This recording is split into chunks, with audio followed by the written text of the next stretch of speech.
presented, approximately how many times have you made presentations to any of these groups? I cannot remember how many times, but I can tell you for the last years,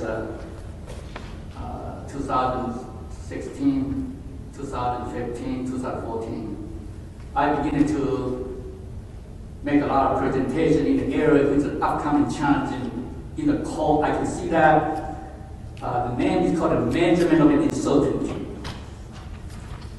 particular alcohol. I've done that, and in fact, for 4 or 5 years work, I ended up I'm not the fan to publish the paper, but it's a published paper. One of the major uncertainty in the red lighter, the alcohol testing, to the Journal of Analytical Toxicology, one of the famous one in the United States, and published another one in the breath alcohol web-based solution to the Journal of Forensic Science. That's the second one of the two in the United States. That happened to be last year. So, however, this year's, fortunately, or unfortunately, I also published another one to the Canadian Society of Forensic Toxicology, Forensic Science. It's just coming out in the April online. It's not in the hard copy yet. To deal with the blood alcohol concentration measurement of uncertainty. So that's going to give you the cover of all the background, cover all the scientific arena in the North America. That's what I did. So I'll let you know that. So if you have any related issue, you can read my journal. Now, thank you, Doctor. Have you ever been qualified in any court in the field of forensic toxicology? Yes. Dr. Wong, before you continue to respond, Mr. Rourke and Mr. Clark, would you please approach?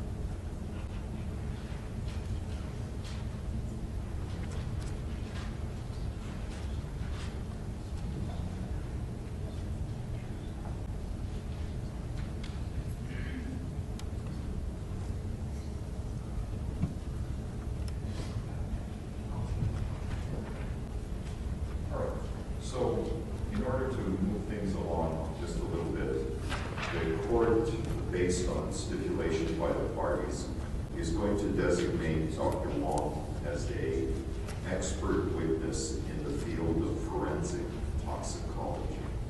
With that, Mr. Rourke, continue with your direct examination. Thank you, Your Honor. In this particular case involving the defendant, Todd Chan, and Jeremy Martin, have you been asked to perform any particular duties or any particular review? Yes, only one duty, which my understanding that's why I'm here today is I only review the spreadsheet provided by defense expert witness, which is Dr. Majinski. Have you reviewed any other materials in preparation for your testimony here today? Sure, the literature. Everything what we do or what we say has based upon the scientific knowledge, scientific literature. So my job is stick to the science, present to the fact, to help the jury to further discern. Now, Doctor, were you present for Dr. Marcinski's testimony yesterday? Yes, I was here yesterday to listen Dr. Majinski the testimony. Now, Doctor, were you ever provided with any of the actual numbers or calculations in the Widmark formula? Not really. I did receive the two spreadsheets. First spreadsheet tell me about the list of the drink. And let me show you what's been marked only for demonstrative purposes as State Exhibit number 192.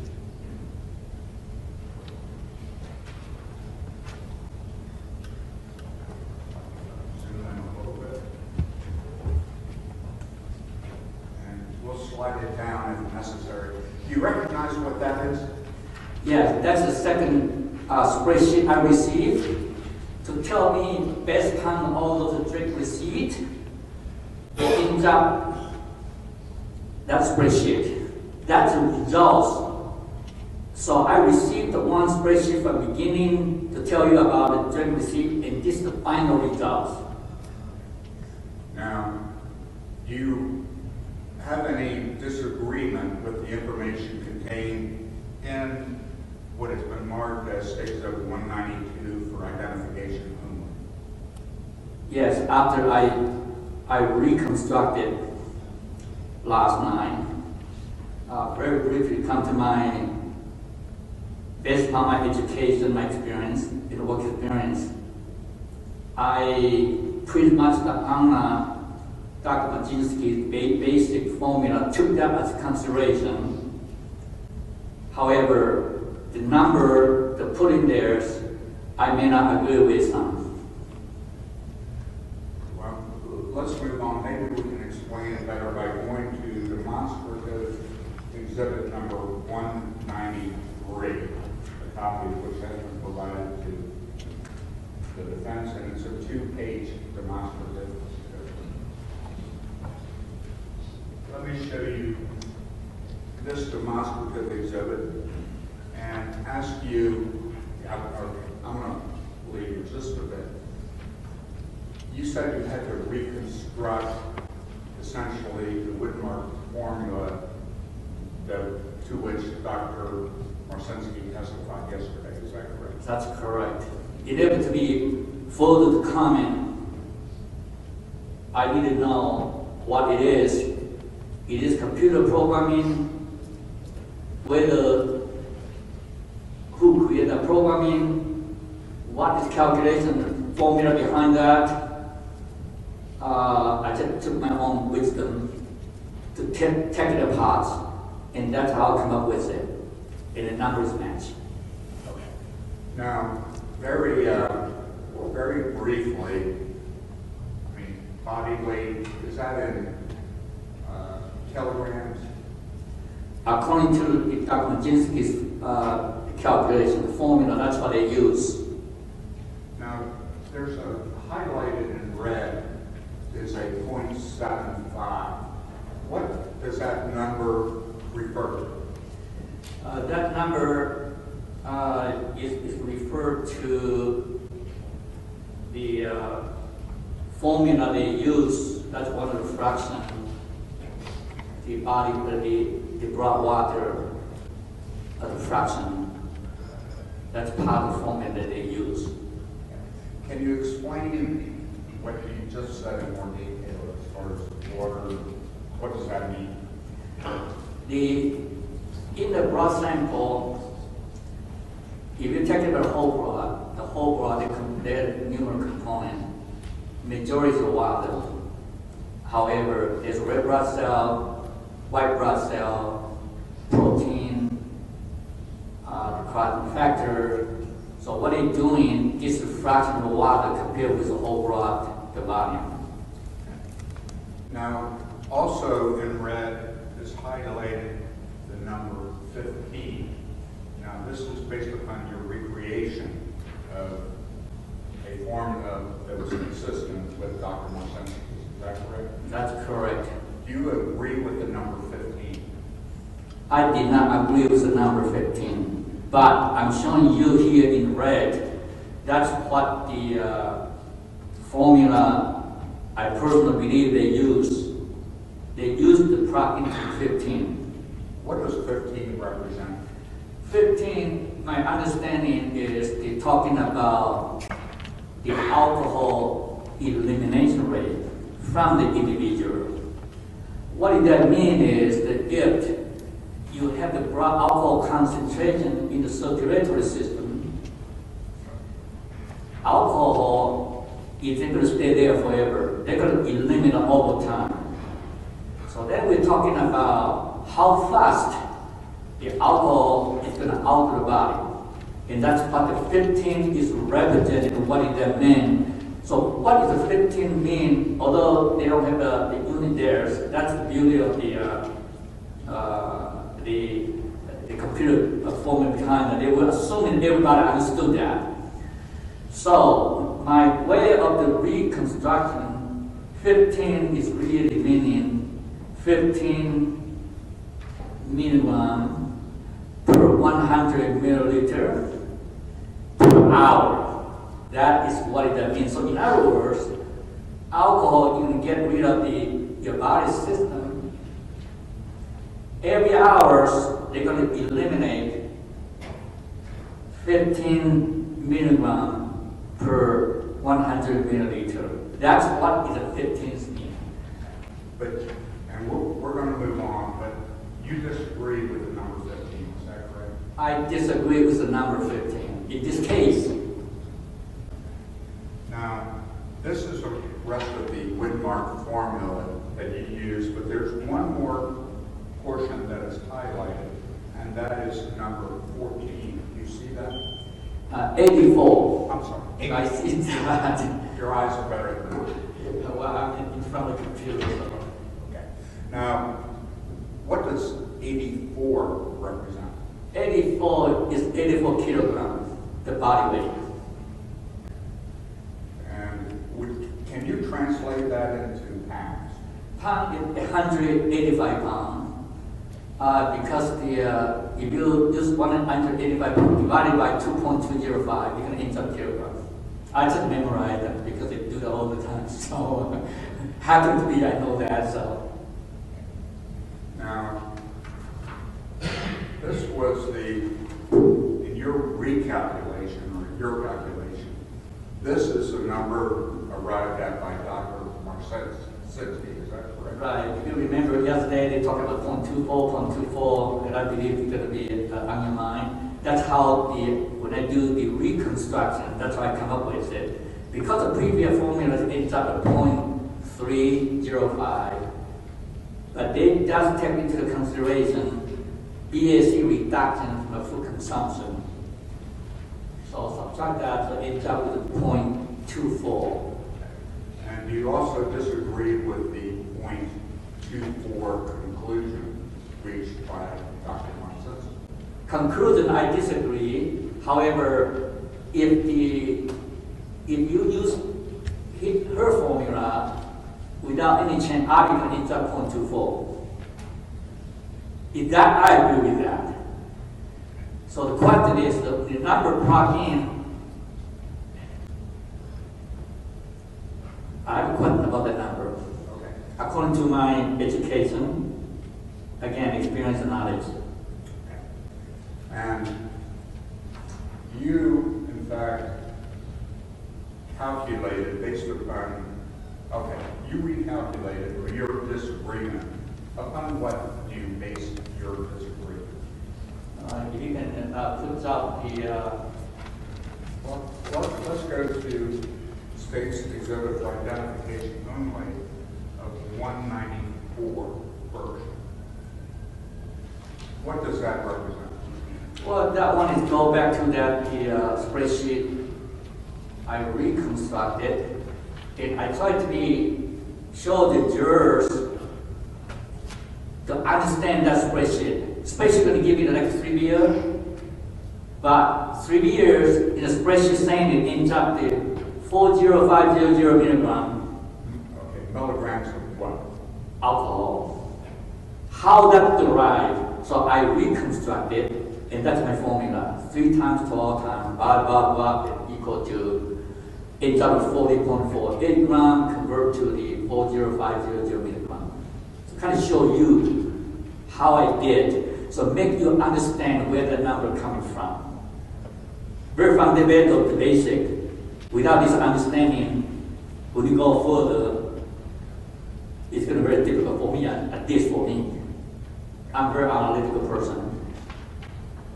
And the bottom says one vodka. What does that mean? That's one drink of the vodka, which the the high alcohol concentrate the content. And according to the spreadsheet, it ends up 13350.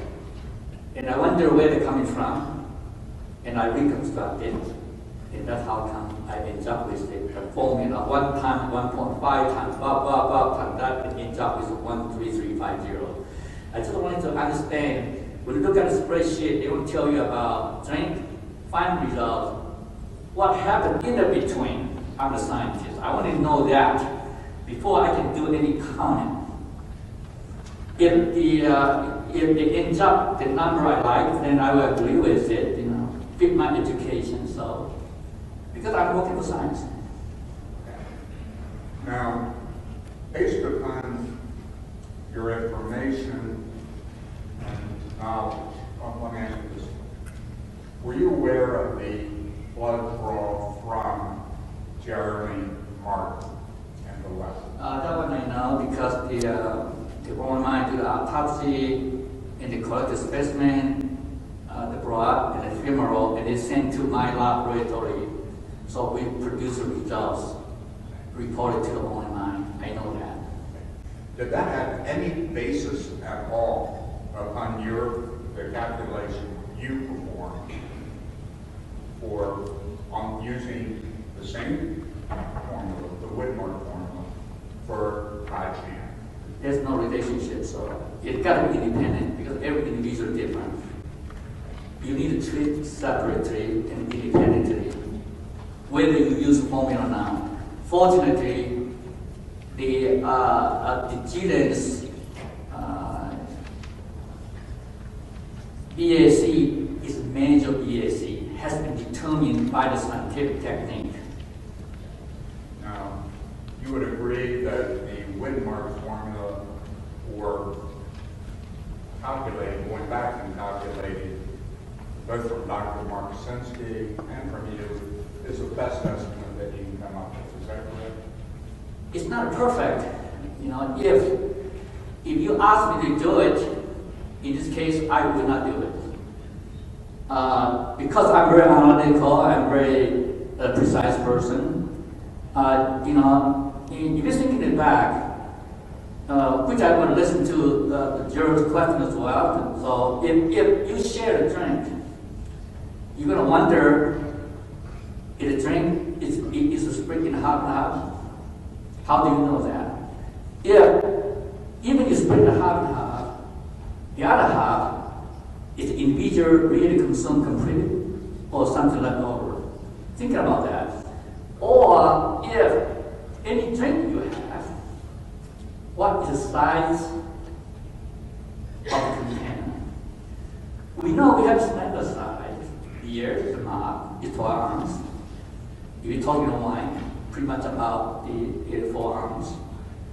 If you're looking for the spirits, normally with 1.25 the ounce. However, in this case, I found out they used the 1.5, so, but pretty rough. But you need to have a question. So you need to make an assumption. Assume this. So that's what it does. So make people, whoever read the report, understandable. You end up the number is based upon the assumption. But for me, the assumption would be nice to be validated. So therefore, if you ask me to do it, I will not do it. But today, I'm here to not argue about doing or not doing it, because it has been done. But I want it at least be done. I wanted to figure out what did that mean to you. And it has nothing to say in assumption somewhere to give you at the beginning and end results. That's it. So that's why I gave the game around last night. So come up tonight. So that's all. Now, Doctor, I'm going to go to your independent calculations. I'm going to show you what's been marked as State's Exhibit 195 for identification only. And I'll try to get this to focus. It's in the focusing. We'll work on it.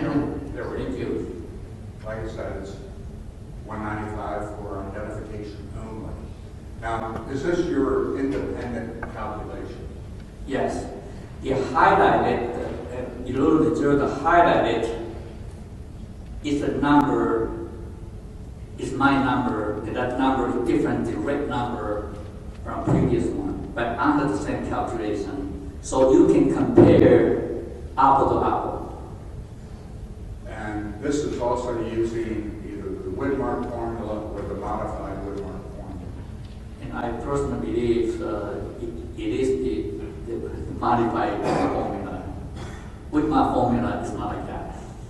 I know that, which I use all the time. Now, you mentioned highlighted portions. You use the number 80 right here. 0.80 precisely, I'm not sorry, 80. thank you. 0.80. Why did you use 0.80? I'm going to show you the literature. Okay. Well, let's come back to this. Let me show you what's been marked for identification only as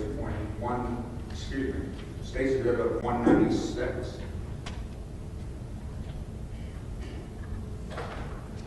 Sir, do you recognize that? Yes. What is it?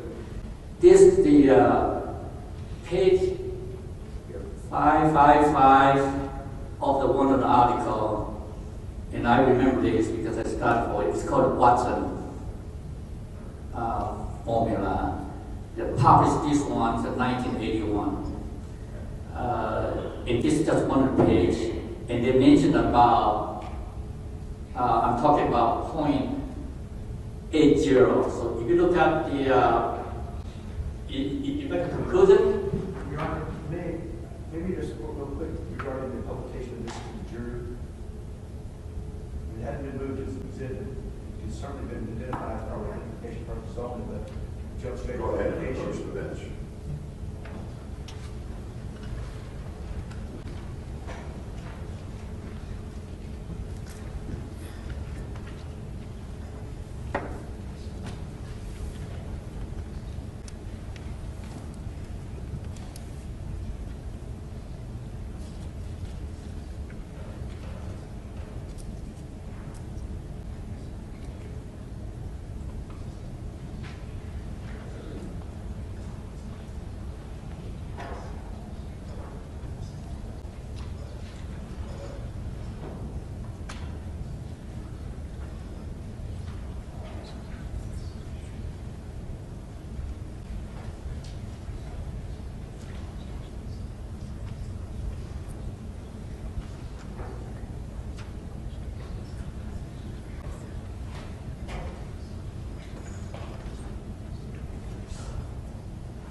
Again, when one of these exhibits is displayed to you, the only thing that you're to focus in on is the formula.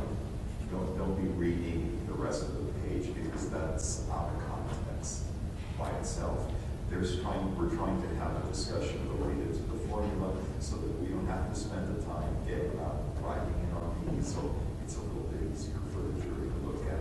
But don't spend your focus on that. Don't spend your time trying to read the footnotes on the page because they're not part of what that exhibit is being used for. Thank you. Go ahead. If I might. Once again, this is for identification. One, spaces over 196. And we're just focused in, we'll make it simple.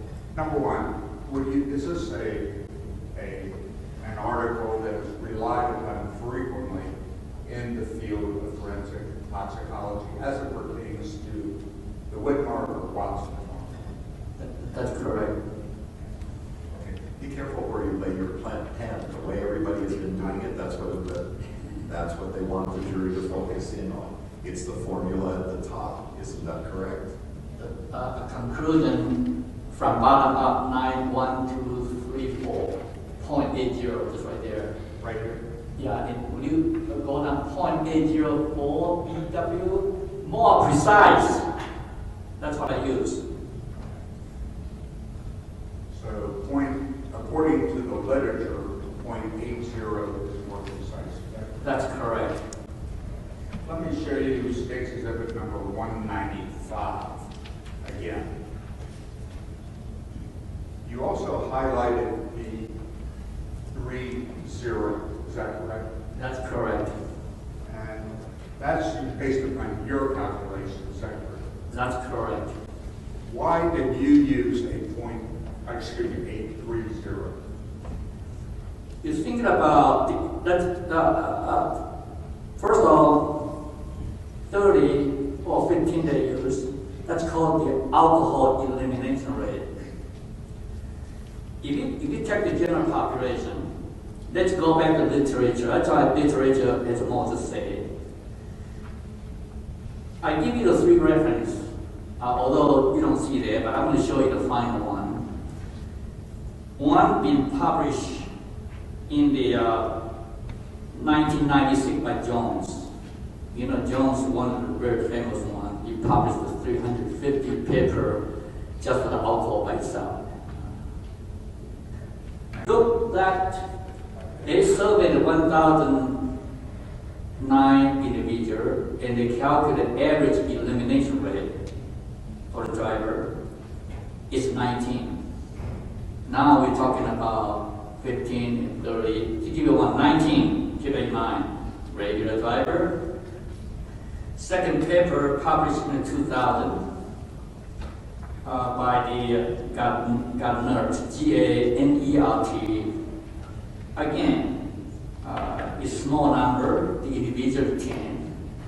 Alcohol elimination rate is ends up 19.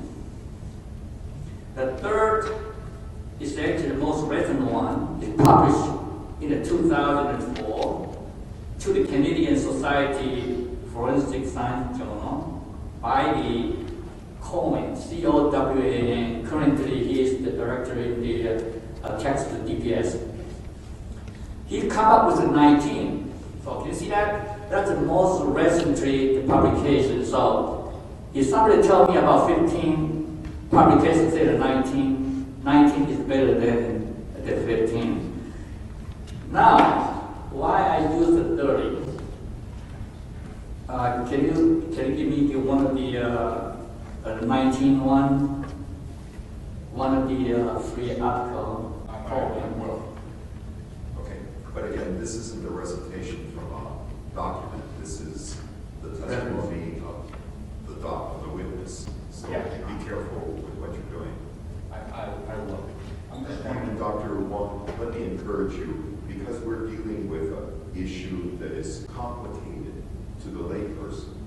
So make sure that your responses are to the question asked. Thank you. Don't add a lot of other information, because then it becomes more difficult to follow what is an effort to present this information. I understand. Thank you. I'll show you first the article you referred to by Dr. Jones. And again, Mr. Burke, so that you please remember, I've given both parties flexibility when it comes to expert witnesses in terms of leading the witness because of the expertise that they have. They can contradict you if your question is not properly presented or the conclusions that you're asking them to arrive at isn't appropriate, so let me encourage.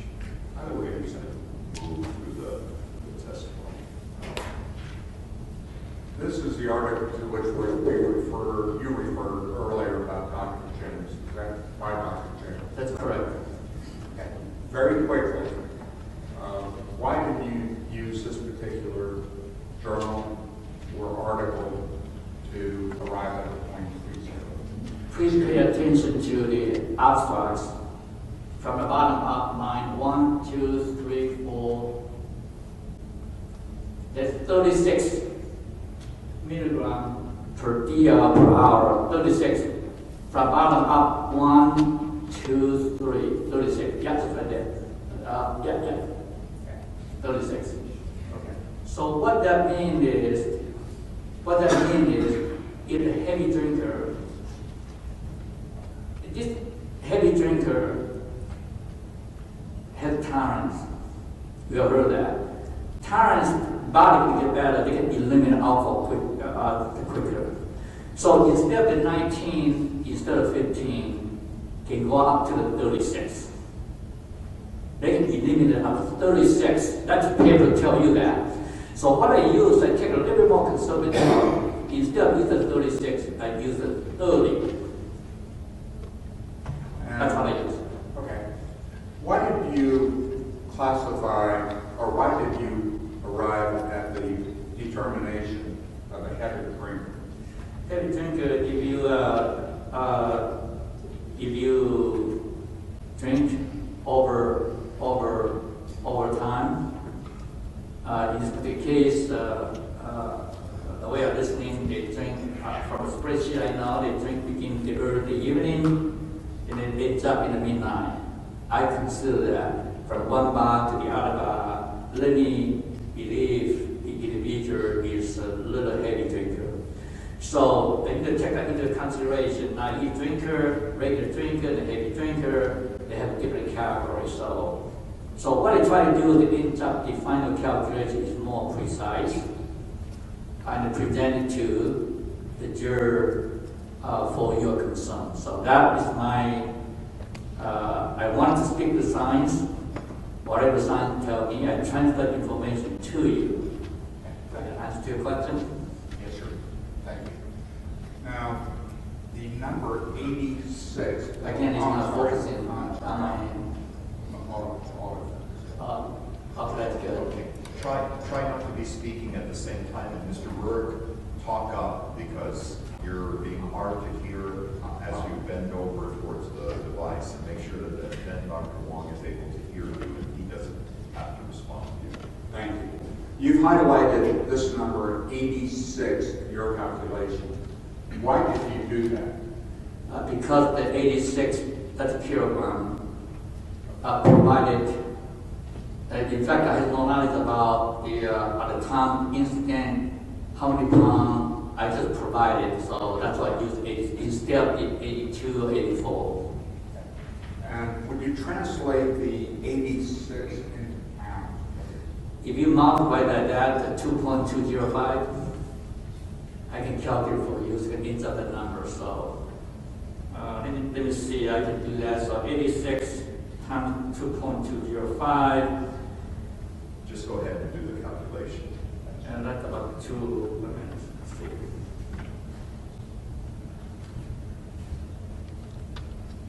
£189.63 pounds. And so those were the disagreements you had, or the total sum of the disagreements you had with what Dr. Marcinski presented to this jury. Is that correct? Well, I use the same formula. I am the formula I use. I just want to have a comparison apple to apple, so juror will be more understanding the differences and why the differences arise. Now, we'll move this back over. Now, Doctor, in your calculations as an expert witness in the field of toxicology, based upon the use of this formula, did you arrive at a different bottom line blood alcohol level? Compare apple to apple. If you look at the title of that one, ends up at 0.18 something, 0.165 milligram at the gram per 100 milliliter, which is percent. That number is comparable to the previous calculation from defense expert. When is the ends up at 0.305? That's the differences. Be aware of it. That number is only represent the alcohol concentration at the time with empty stomach. Okay. Now let me show you number 199. Do you recognize that? Yes. Now you indicated you arrived at this point 165. Is that correct? That's correct. Now underneath here, there's a part that is highlighted that says BAC reduction for first pass metabolism. How does that factor into your calculations? This one, before we get to the point, if you look at about that, I did the same thing as Dr. Majinski, check into the consideration of BAC reduction for the food consumption. And then from there, it jumped to 0.130. Now, from 0.130, then I also check into consideration deduction for the first pass metabolism. That's what ends up the final result, 0.104. So your question asked me about what did that mean? Okay. I want to know what reduction for first pass metabolism means. Okay. Then we need to understand what do we mean by the first pass metabolism. To get it straight first, and I understand what that meant to everybody. The first pass metabolism is also known as the pre-systemic metabolism. It is the phenomenon of the drug metabolism whereby the concentration of the drug, in this case alcohol, is gradually reduced before the alcohol reaches to the systemic circulation. So in other words, your alcohol is in the stomach, when you drink the stomach, in the small intestine, and then it gets absorbed, get into the circulation system. Before it gets there, there's a reduction. This reduction is called the first pass metabolism. That's what I'm concerned about, because every time when they do the calculation, whether the Widmark formula or the Watson formula or the Forrest formula, they always make one assumption. Assumption is one drink in the gut is going to one drink into your bloodstream. So when you reach the bloodstream, they are thinking of that. It's called a theoretical maximum. But in the reality, it's not going to happen that way. So you need to take a little bit of small reduction to be reflected what is the actual blood alcohol concentration in the systemic circulation. That's what I try to do. If I can simplify that, in the stomach and small intestines, there is a reduction. Let's say for 1 beer, there's a reduction of alcohol that actually goes into the bloodstream. Is that correct? Not only from the stomach, also from the intestine. In either way, that's the site of the reduction. Okay. And very briefly, just explain why that reduction occurs within the stomach and intestines. Well, because if you look at the mucosal lining, there's mucosal cell. There's an enzyme system. It's very similar to the enzyme system in the liver. So they will do a reduction just right there. Just like alcohol in the circulatory system, they're going to do the reduction in the liver cell as well. So reduction is not only happen to the liver, it's also happen to the stomach, happen to be in the intestine as well. And that's make the biological, the complexity is so. So I'm talking about in practical, we need to take that into consideration. Although it's a small amount, but we need to take that into consideration to reflect to the actually blood alcohol concentration ends up in the blood circulation. And finally, to put this into context for the jury, a 0.08 is the legal limit for driving under the influence of alcohol. Is that correct? That's correct. And this is, would this be the 0.104 would be 2 times higher than the legal limit? Is that correct? Not really 2 times. No, I can calculate about 1 point something. So by the way, it is about the legal limit, yes. Okay. Thank you very By much. definition. So. I have no further questions. All right. Mr. Clark, cross-examination of the witness. Thank you, sir.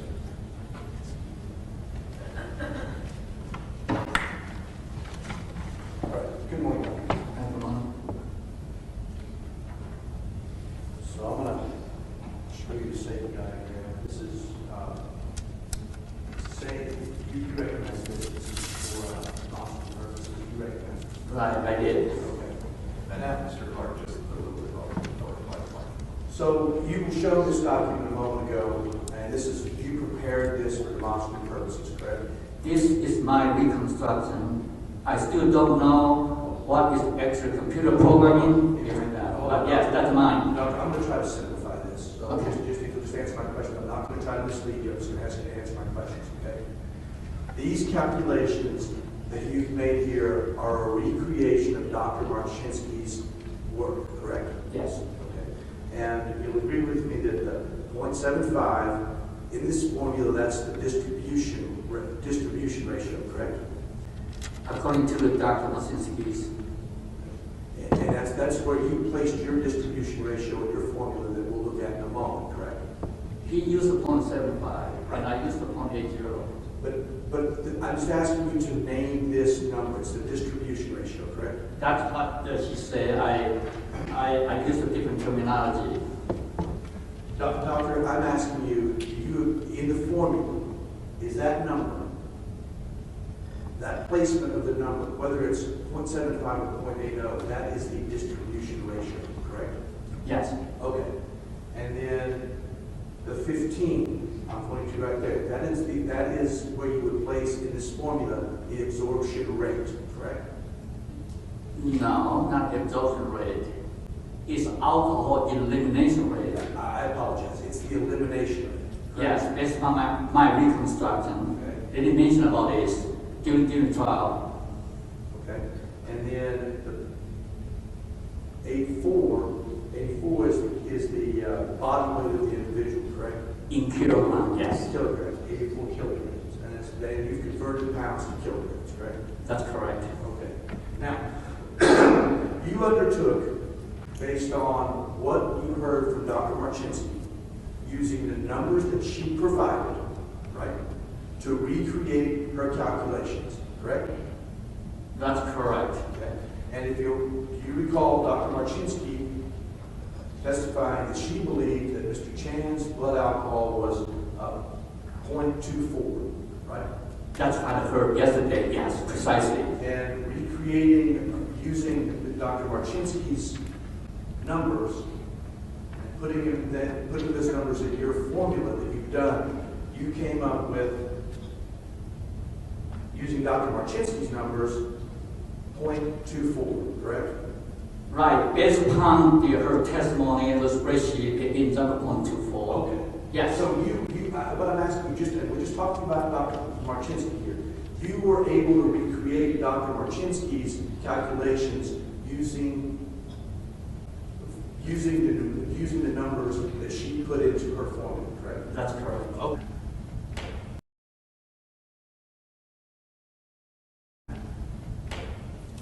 Side by side. I'm going to, for demonstrative purposes, I'm going to use your recreation, okay? Okay. And there are several differences, correct? Right.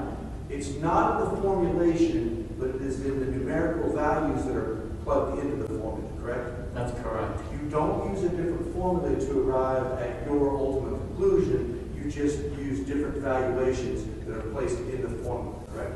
That's correct. That way I can compare out loud, yes. And that's what you do as scientists, right? Right.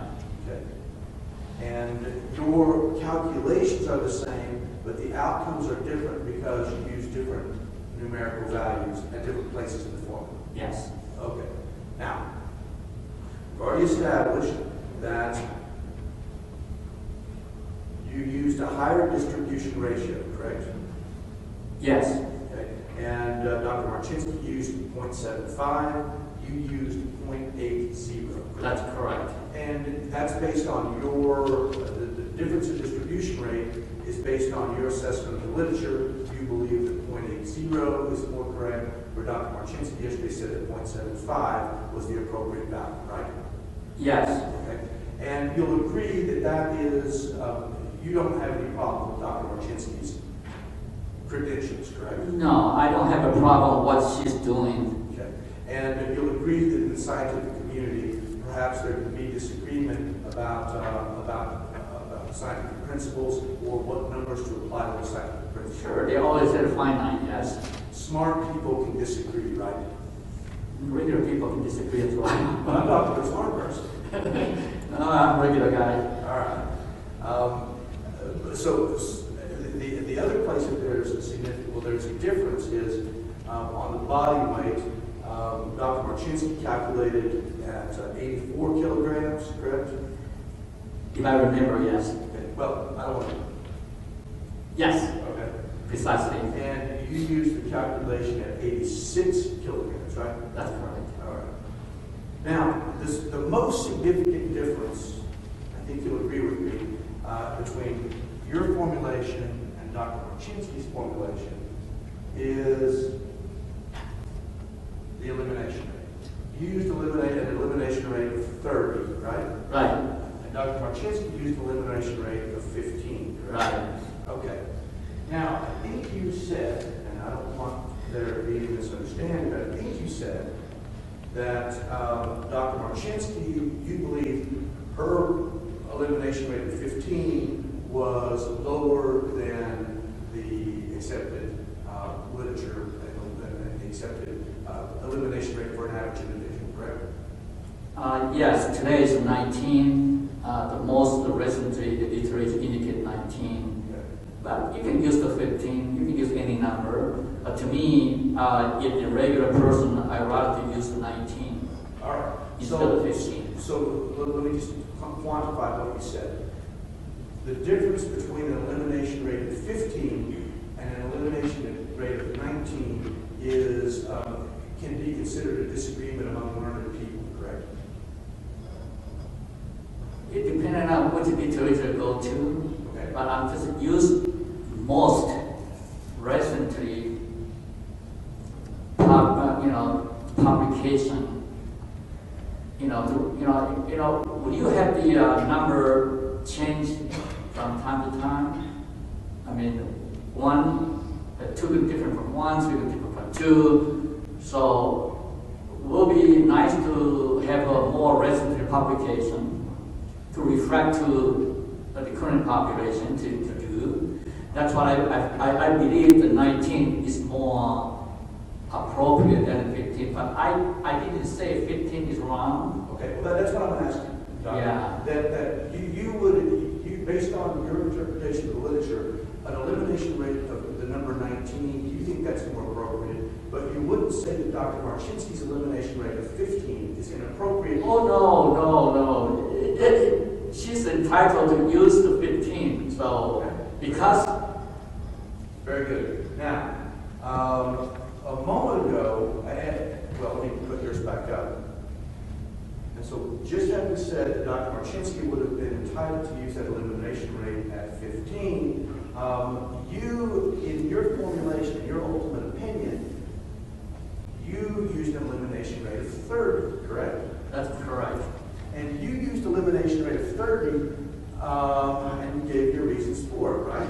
Yes. Okay, hold on. And the reason you used elimination rate of 30 is because you made an assumption that Mr. Chan was a heavy drinker, right? Yes. Okay. According to drinking pattern, yes. Okay. Now, the only drinking pattern you had before you was one evening from about 5 o'clock to about 11:30, right? That's correct. Okay. And you weren't provided by the state, and you weren't asked to look at or be provided with information regarding Mr. Chan's drinking patterns in general. Right? No. Okay. And so you used the number 30, making certain assumptions about Mr. Chan that may or may not have been accurate, right? Correct. It's just based on spreadsheet provided to me. That's what make me to make that assumption. Okay. And the spreadsheet that we're talking about is the alcohol consumed by two individuals from 5 o'clock to about 11:30. Right. That's exactly what I meant. Okay, very good. So you ultimately reached a conclusion. Well, let me ask you one more thing.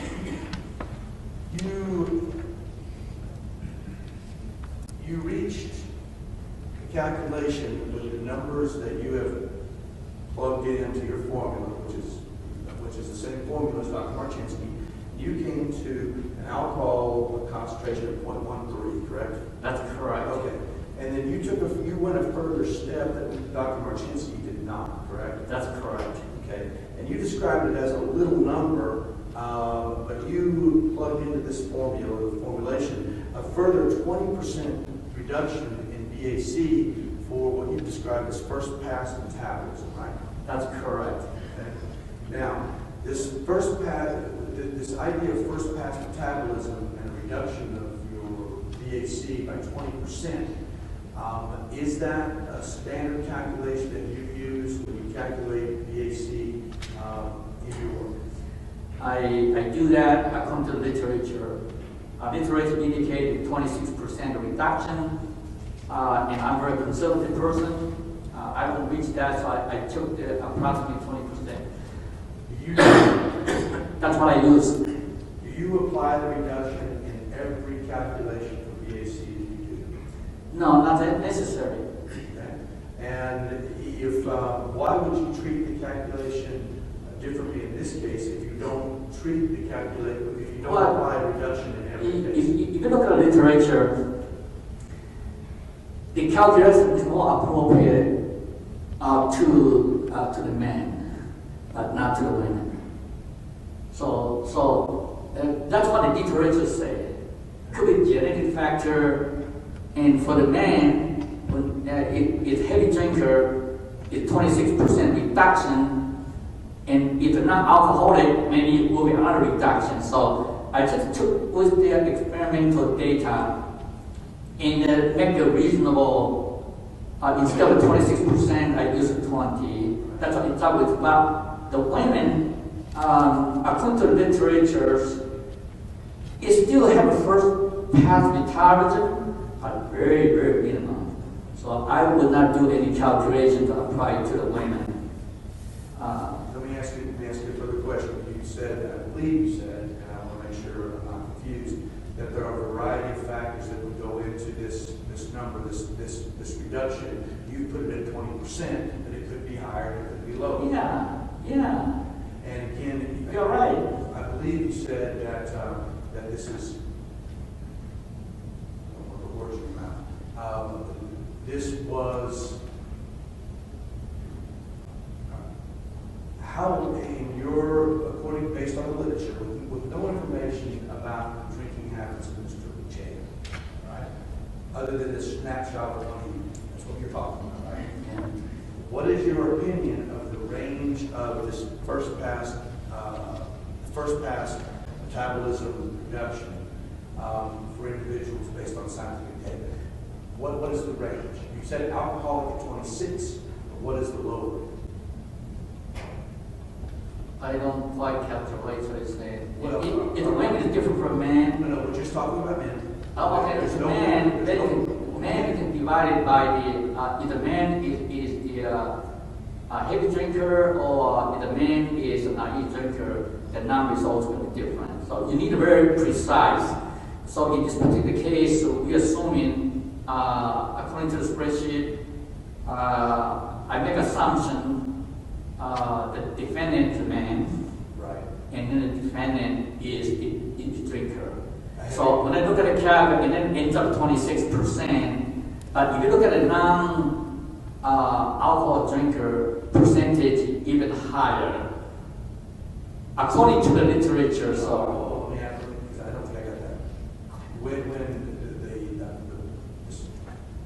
this number for BAC reduction, first pass metabolism, goes up based on the drinking habits or the heavy drinking habits of an individual, correct? yeah, there's several factors involved that. So we have not talked about genetics yet, so I don't have any information about genetics. So. And you were only provided with limited material to do. That's right. That's right. So saying this, that's why I go back my original principle. If you ask me to do this calculation, provide me an order receipt, tell me I would not do so. Because I mean, it's every single step we go into it always has a variable, also has uncertainty associated with it. To keep that in mind. And so I never done this, but the literature is spread out. Be very careful, caution about what you're doing. But the way I'm doing, I'm not saying try to recreate the formula or something. I just say, hey, I'm gonna under Dr. Baczynski's formula, and I'm gonna give you a little more precise number based upon the knowledge I have. That's all I have. Or doctor, a different formula, a different result based on using different numbers for the elimination rate, for the distribution ratio, and for the weight, right? It's just Yeah, I can agree. okay, that's fine. Now, maybe you can Yes, go ahead.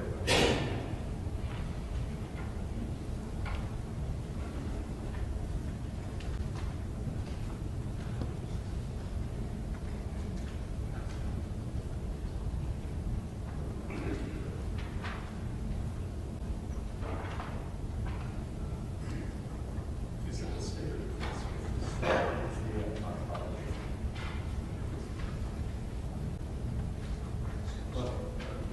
Dr. Wong, Doctor, based on your recollection of the toxicology screen for Jeremy Martin, do you recall what the BAC or the blood alcohol content of Mr. Martin was at the time of his death? If you remember correctly, from a femoral from the blood sample is 0.102. For the beaches, a little higher, All right. about 16% higher. All right. So at the time that Jeremy Martin died, the femoral blood alcohol content, the content of blood alcohol in the femoral blood was 0.102, right? That's correct, 1 per 100 milliliters. Okay. Now, were you ever made aware when you were calculating the blood alcohol amount, or when you were doing your formulations here, that Jeremy Martin, these witnesses have testified, that Jeremy Martin stopped consuming alcohol much earlier in the evening than Tai Chan? Were you ever made aware of that? Only thing I know is from a spreadsheet. All the circumstances, what happened, how they were, I just kind of out of my assessment area. So, And I mean, this is going to sound like a very silly question, but I've got to answer it. I've got to ask it. please do. If two people were drinking basically the same amounts, one person stops, and one person continues to drink for several hours or some period of time, whose blood alcohol is going to be higher? If another person continued drinking, presumable the person continued drinking is higher, but there's always exception. Depending on how much they drink, because what's happening is when the person is drinking, it's also beginning to eliminate. So you can drink like a half ounce of beer in hours. Even you continue to drink, your alcohol is going downhill. But if the person continues to drink, consistent with how they had been consuming alcohol over the course of the evening, you would expect to see that alcohol level continue to rise, while the person who stops drinking will begin eliminating alcohol, and their BAC will start to either stay level or continue to start to drop. Correct? Generally, I agree with that. Generally. Yeah.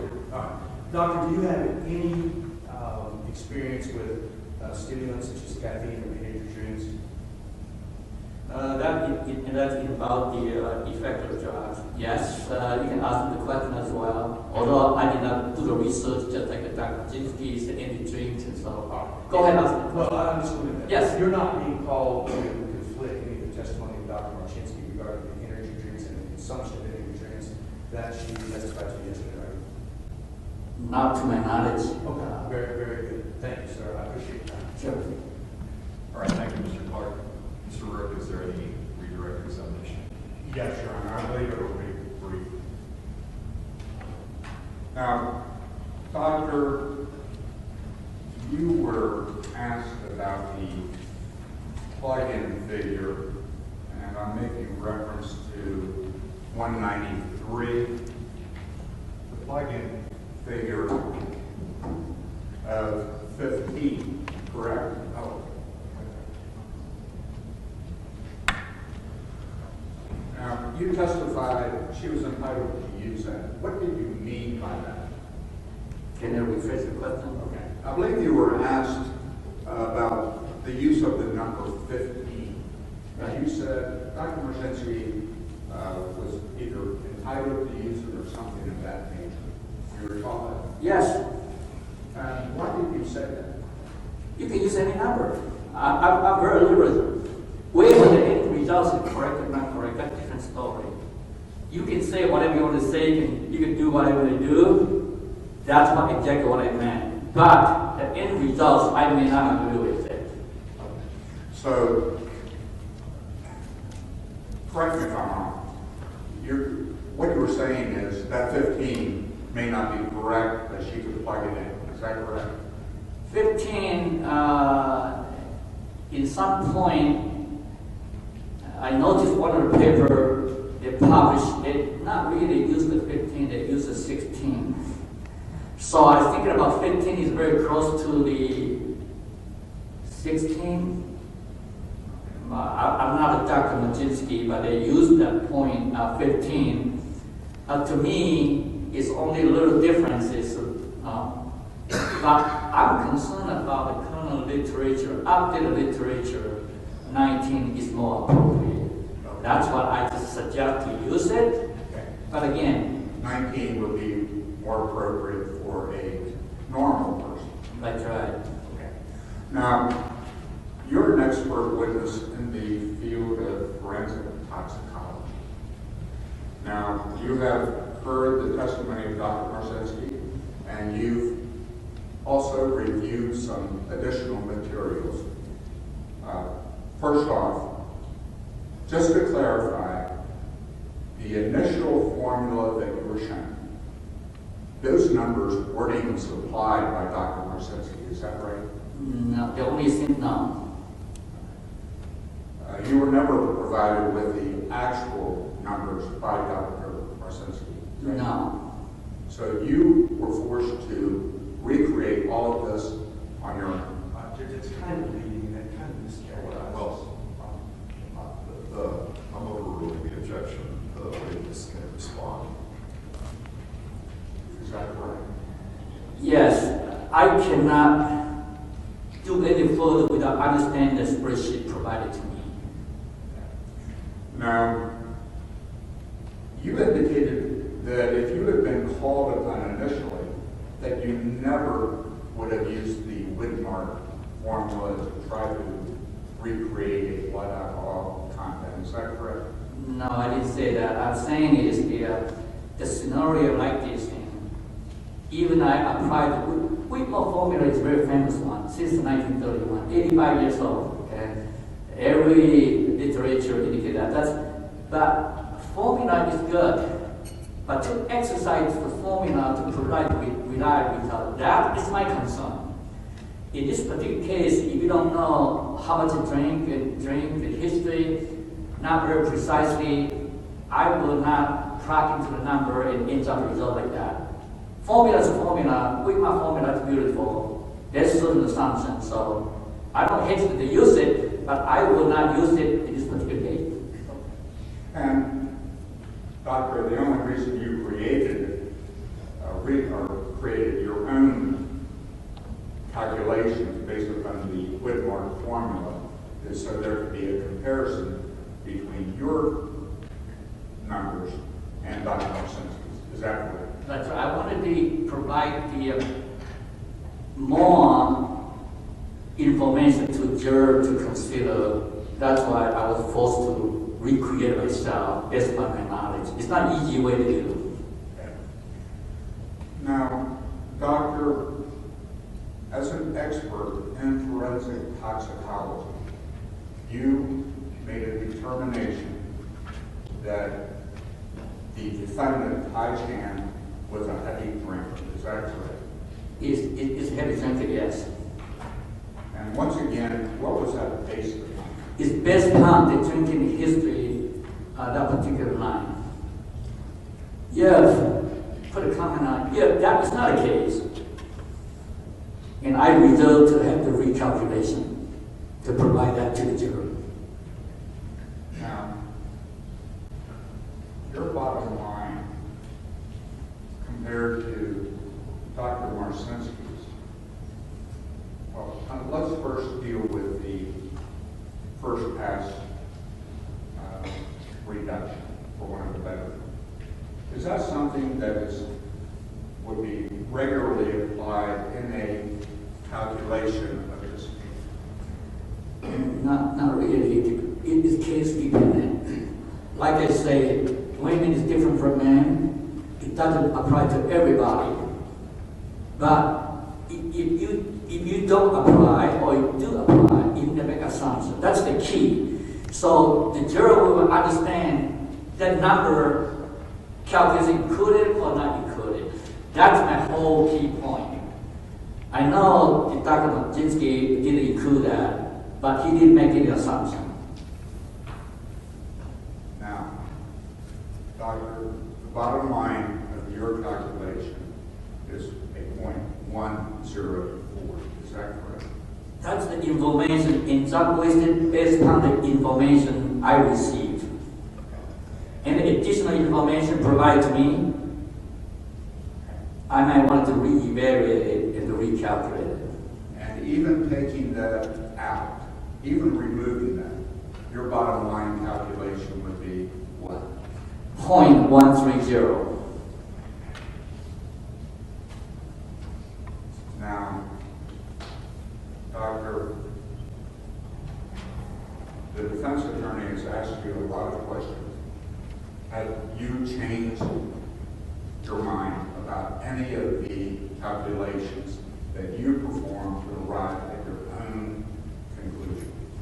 No, I did not. Based upon the information that has been provided from yesterday's testimony, from all those two spreadsheets. That's how I ended up with it. Like I said, additional information provided to me, I will take another look to re-evaluate it. Thank you very much. I have no further questions. Thank you. Mr. Clark, is there any cross-examination? No, sir. Does the jury have any questions of this witness?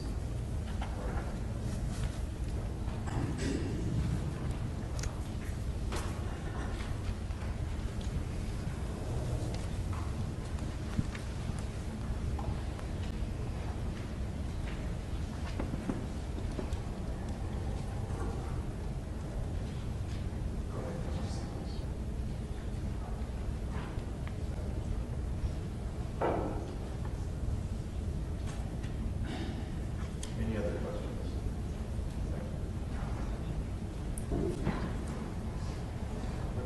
Let me make sure before I ask Dr. Wong the questions from the jury.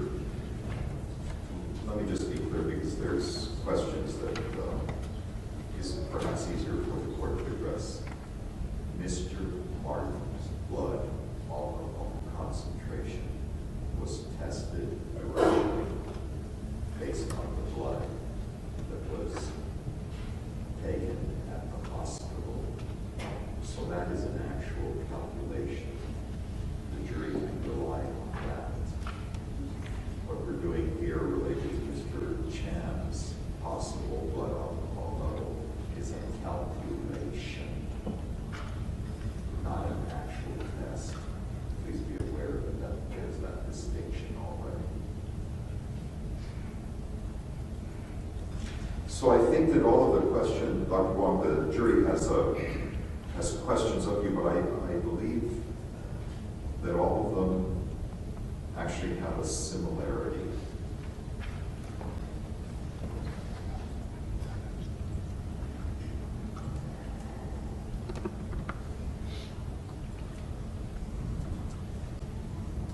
Is it true that neither calculation, either Dr. Marchinsky's or yours, can be considered accurate without precise variables to begin with? Without precise, the answer is yes. The calculation is different. Calculated BAC is different from major BAC. Major BAC is much more precise. If you look at the tax card report we produce, the uncertainty, according to my literatures, is plus minus 4.8%. When you try to calculate it, I say calculate the BAC. I consider that as estimated the BAC.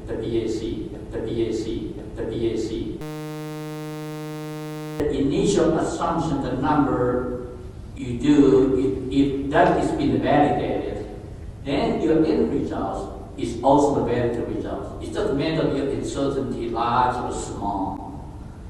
So, I hope that will be answer to your question. So, Right. precise, not precise, it's really based upon, it's really based upon the formula itself is good. But how we're going to use your formula? The number you plug in, those numbers are really based on your own number or based on the literature's number. You can use any number like I say. If the literature suggests the 19, you use the 15, use the 10, use the 9, then your end result is not going to be valid. Again, these are going to be similar questions in nature. I'm going to ask them because there's just a little bit of a different approach in each one of them. But again, please just respond to the question as it's being asked. In your professional opinion, without a sample of Mr. Chan's blood that would have been taken at the time of the incident that we're discussing, that in order to come up with a blood alcohol level, that all of the variables and the calculations and the formula, is there really any true way to get an accurate blood alcohol level for Mr. Chen? If the question for the calculate the alpha results, if your assumption is correct, your result is valid.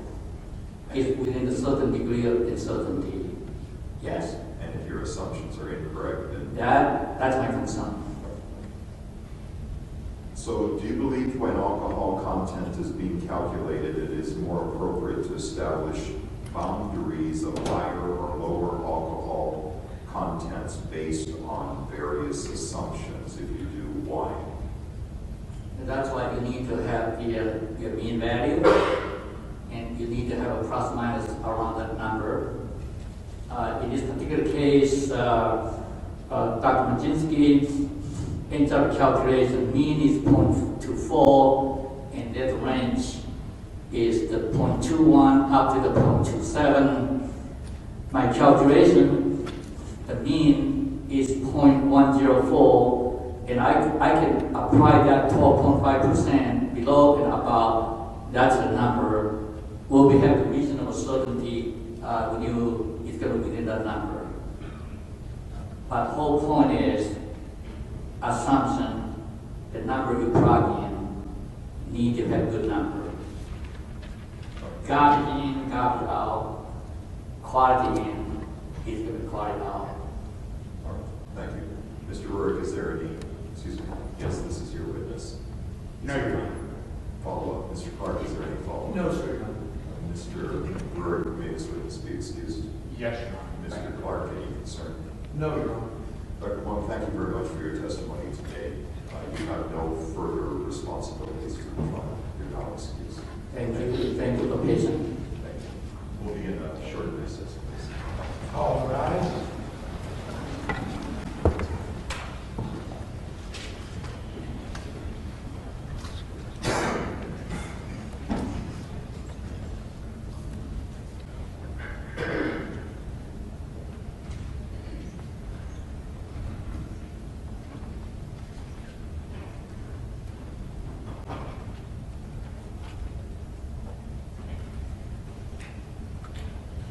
All right, we're in a brief recess, and Mr. Mullen, or let's see, Lieutenant Mullen.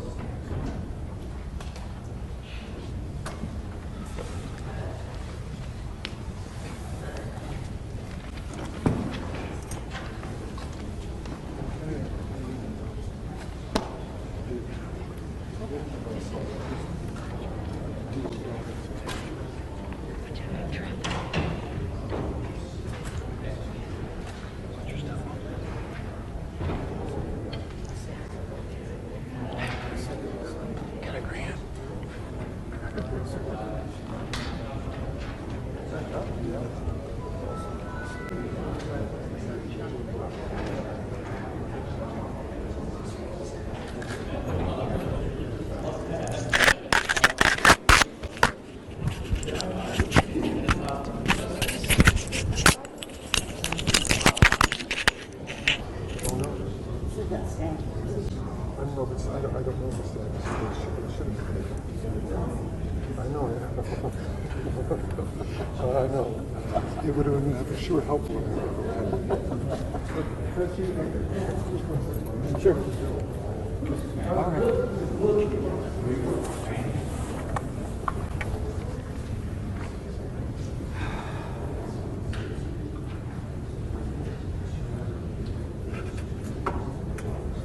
Oh, no. I was sticking around until I was, okay, I was kind of interested in what you guys have. Maybe I will change my talk to it.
Yeah.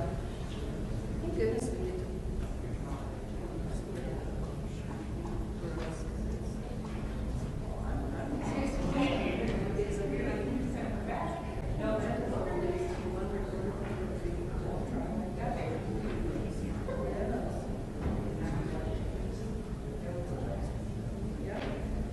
Yeah, they never even talked about us, did you know that?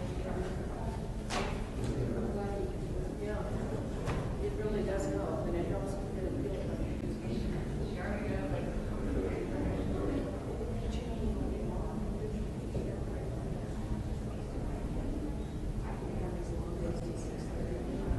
it's amazing how tired you are. Mine was 6:30.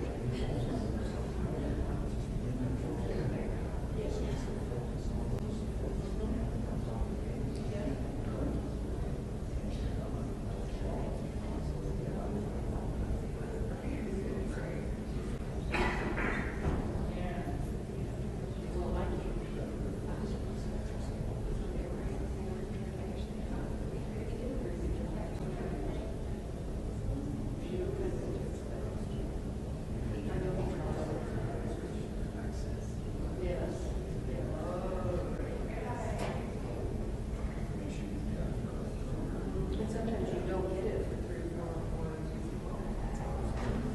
So you make a little parentheses and write the word, close parentheses, so that you know what that word was.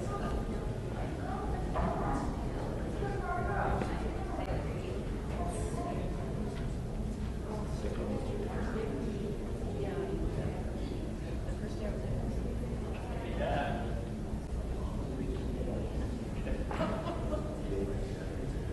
Yeah, I think it will.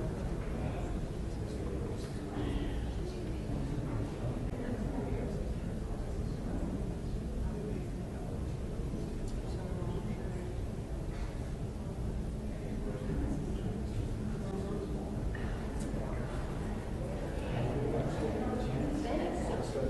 I'll be my witness.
You know what I mean?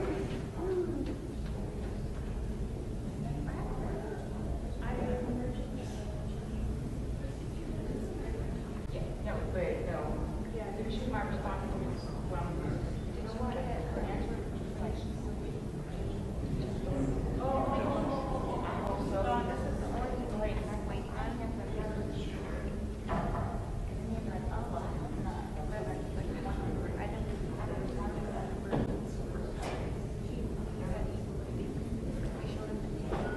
Oh, okay. But he said,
We already settled the issues.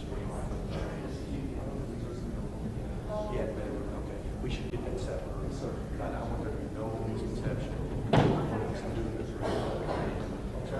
If we can handle that before we start, I think it's beneficial. Okay.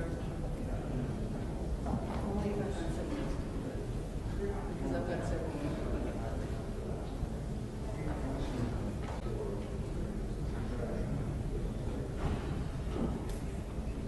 Well, if it's not expedited, I think it must be discharged.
these other claims are to do.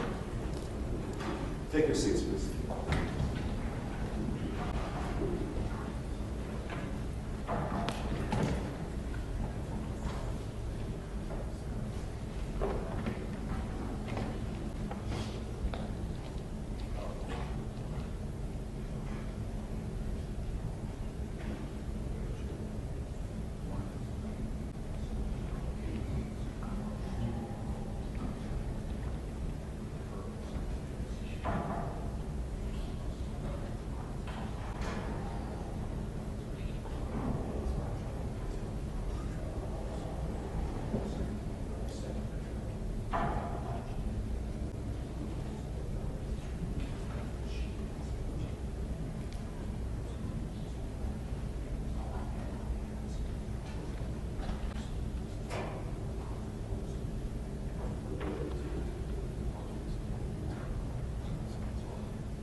Mullins, good morning. Join us here at the show, please.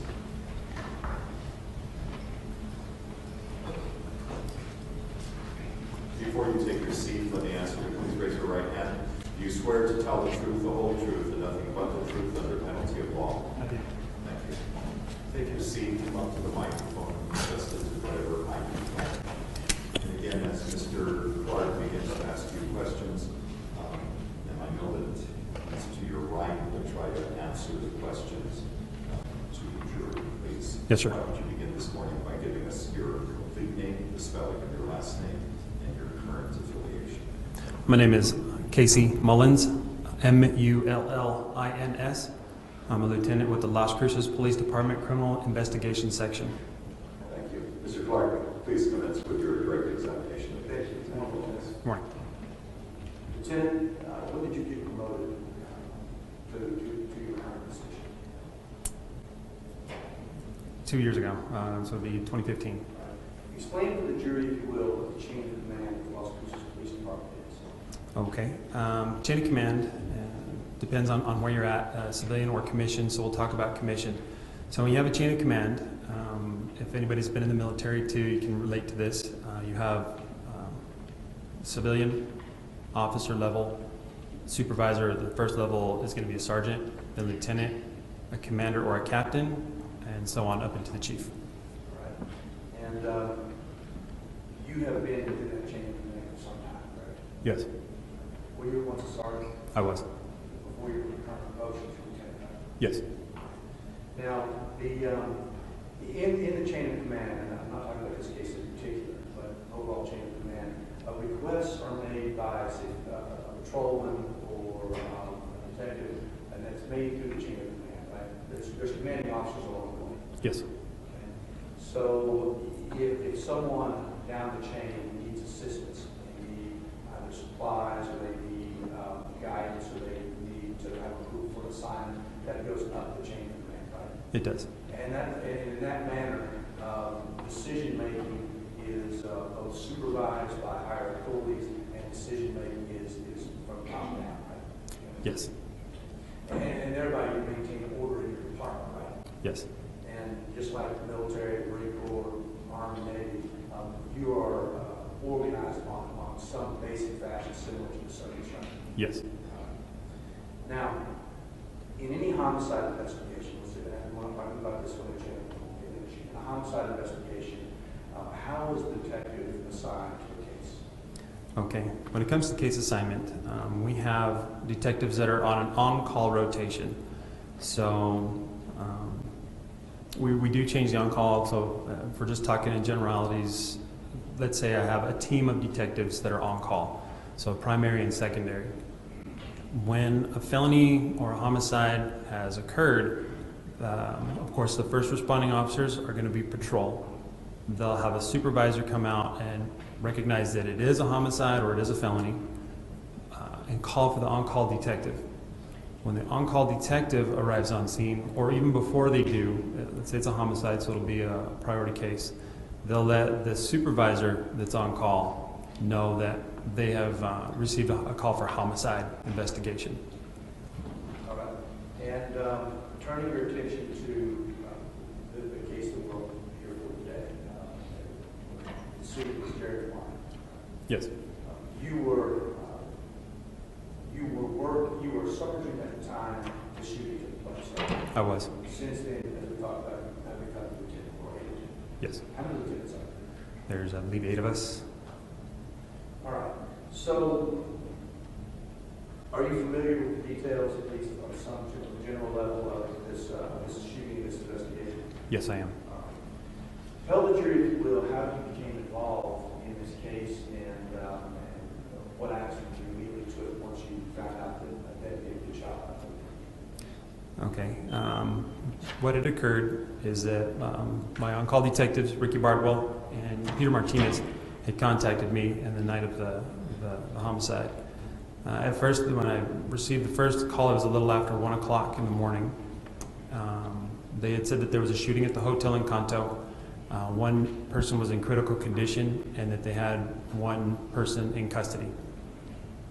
So I left my house and started to respond to the scene because we knew more than likely we would have to call out more resources. And what I mean by resources is we have civilians that help us process the crime scene, evidence techs and identification technicians. And because it was in the hotel, suspected that there's going to be maybe some more interviews that need to take place or witnesses need to be spoken with. So I began to call other detectives to arrive to the scene as well. Okay. Now, just so everybody's clear, the sergeant at the time was the commanding officer over the detectives, right? Were you a superior officer, were you a commanding officer for Detective Bardwell and Detective Palos and Detective Gomez? Yes. Okay. So the chain would run from them through you? Yes, sir. All right. So once did you arrive at the scene? I eventually arrived at the scene. And at what time or at what point in this early investigation was Detective Palos appointed or determined to be the case agent? Shortly after arrival, what happens is that during a case like this, we wait for as many detectives to get there as possible so we don't have to tell the story over and over and over again. So upon the arrival of some of our resources, I think minus Detective Thatcher, we give out assignments. And the way that the section was operating at that point in time in 2014 was that if an on-call detective received a homicide investigation or was notified of a homicide investigation, we would use our CAP unit, our Crimes Against Persons unit, and they would become the primary investigators because they have the training and the experience. That's why they're in the Crimes Against Persons. So shortly after the arrival of all detectives, it is determined who will be the lead case agent, and that's when it occurs of Detective Palos was chosen to be the lead. All right. Now, this was, and I'm not trying to put words in your mouth, but in your estimation, would you have deemed this a case that was somewhat out of the ordinary?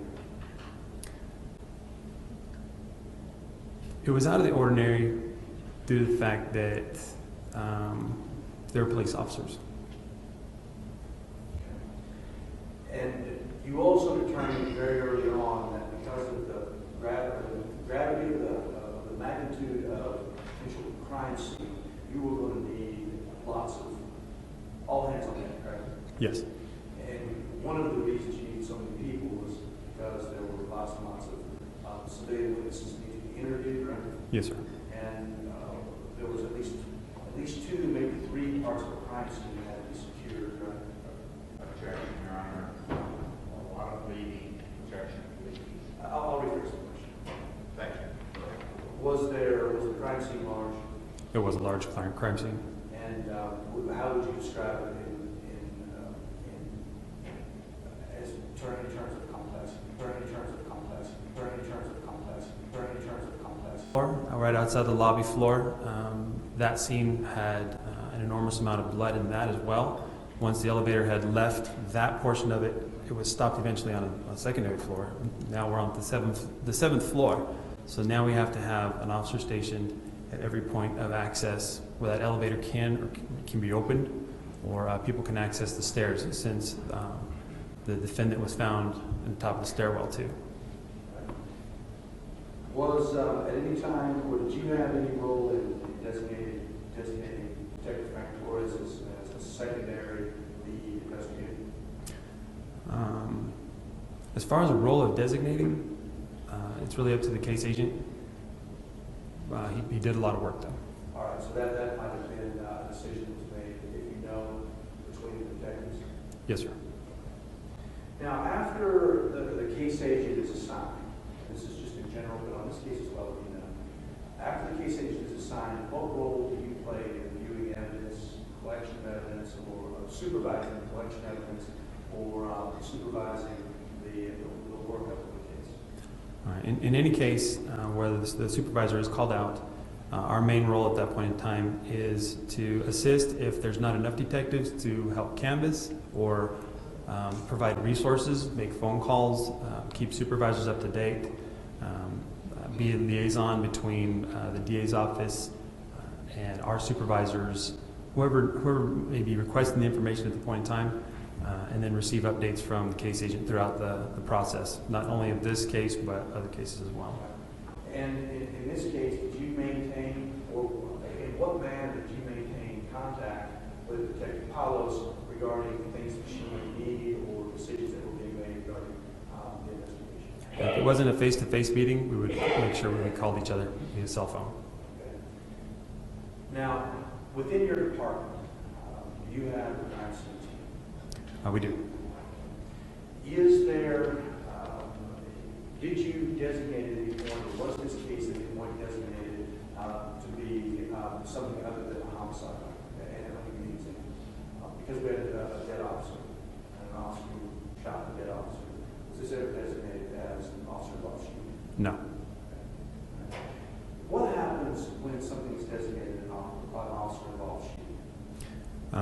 When it comes to an officer-involved shooting, here in southern New Mexico, we work with the New Mexico State Police, the New Mexico State University Police, and the Doña Ana County Sheriff's Department. So there's four main agencies, and as well as the DA's office. Some of the criteria for the officer-involved shootings is that they have to be a local officer that has committed or has been involved in a shooting.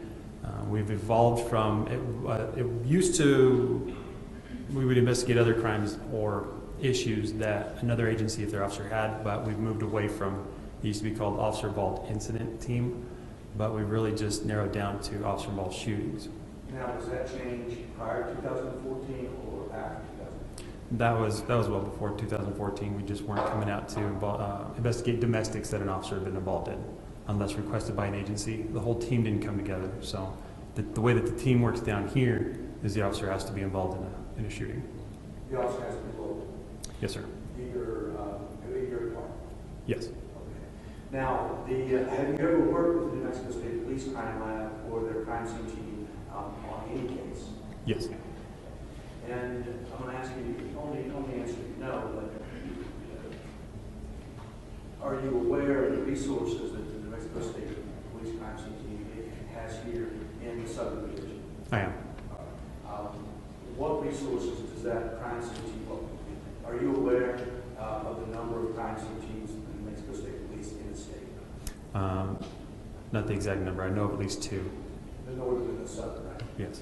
Okay. Is the southern crime scene team, to the best of your knowledge, located here in Las Cruces? Yes. And tell the jury, if you will, what kind of resources are available to your department through the New Mexico State crime scene team? Certain things that the New Mexico State Police that they can bring to the table when we have an officer-involved shooting. We have an agreement here in the South that they will help us process our crime scenes. So they have almost the exact same technology that we do, but they provide, there's two main detectives that work for the state police, and they will come out and use a scanner, a laser scanner, to scan. They will collect the evidence and turn it over to the home agency. And when I say a home agency, it means that if a Las Cruces Police Department officer is involved in a shooting, the Las Cruces Police Department gets that evidence. If the Doña Ana County Doña Ana County is involved, Doña Ana County gets that evidence. So they help with the collection of evidence. They help with the scanning of the scene, and they'll run trajectory.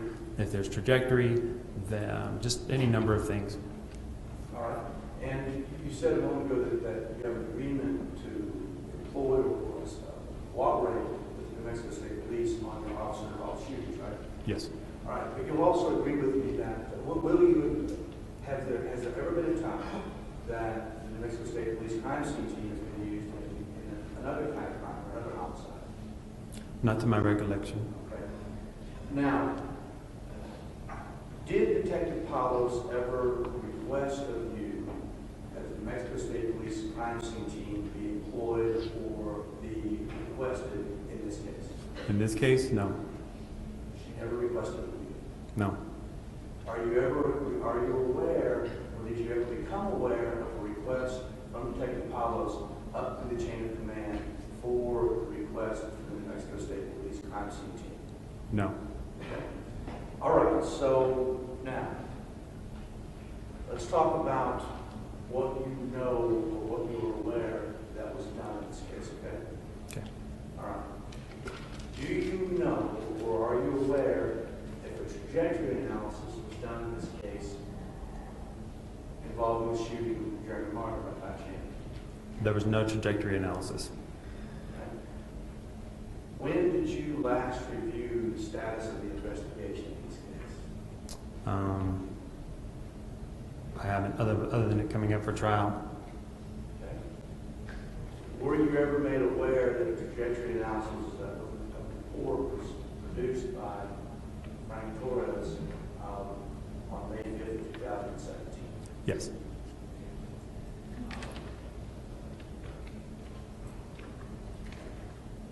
That trajectory analysis, so I guess then you would be aware that the trajectory analysis was completed in this case. Yes, sir. And that, yeah, I was thinking about it too. I remember he spoke to me about doing a report about it. That report was done about 30 months post-shooting, right? Yes, sir. And are you aware that Detective Torres, or were you ever made aware that Detective Torres waited until July of 2016 to begin that shooting analysis? If that's when it started, that's when it started. But we would always talk about from time to time of how it could possibly be done. And is it your testimony, or do you have the resources in your department to do a crime scene reconstruction? We haven't done one, but I'm going to have to say no. The New Mexico State Police has the ability, their crime scene team, to do an accident reconstruction. An accident reconstruction? Shooting reconstruction. A shooting reconstruction? You'd have to ask them. Well, you have the ability to do a trajectory analysis of it. Yes, sir, we do. And you've already talked about the resources of the New Mexico State Police. Well, have we discussed the resources of the New Mexico State Police? Yes. And Your Honor, objection. This has been asked and answered. I'll answer the question. Go ahead. All right.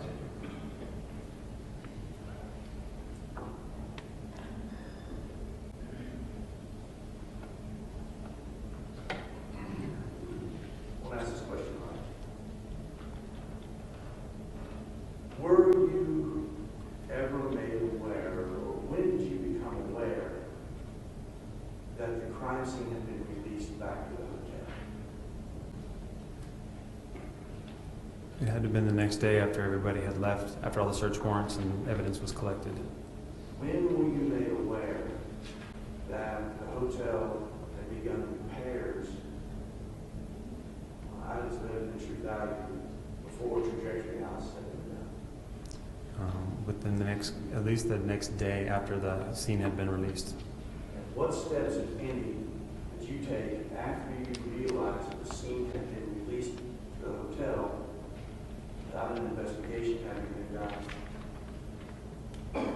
What did you do? What did you do as a result of that information? As a result of that information, we did go back at one point in time to try to rectify what was wrong, but unfortunately the holes had been patched and the walls had been painted. What was the state of the evidentiary value of recent bullet defects, the gunshot defects in the hotel? The evidentiary value, I would say that of course there was the one hole that was in the ceiling of the room, and fragments were recovered from there. So at least we can say bullet fragments were found at that point. There was also bullet fragments found at the back of the elevator because we had the elevator lowered, and evidence was recovered at that point, as well as photographs were taken for a deep pivot or a deep marking on the back wall of the elevator, and a piece of fragment was recovered at that point too. In regards to the state of these bullet holes, what impact, if any, does plastering over bullet holes have on the ability to do a trajectory analysis, or the collection of evidence, or the preservation of evidence? If the hole was filled, I'm gonna have to make an assumption here because I'm not an expert in trajectory, but if the hole is filled, how can you get a true measurement? And you agree with, and based on your understanding, that after the crime scene was released before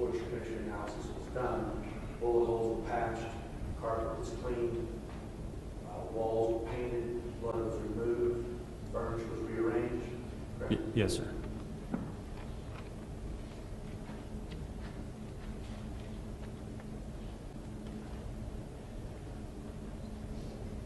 Now, Lieutenant,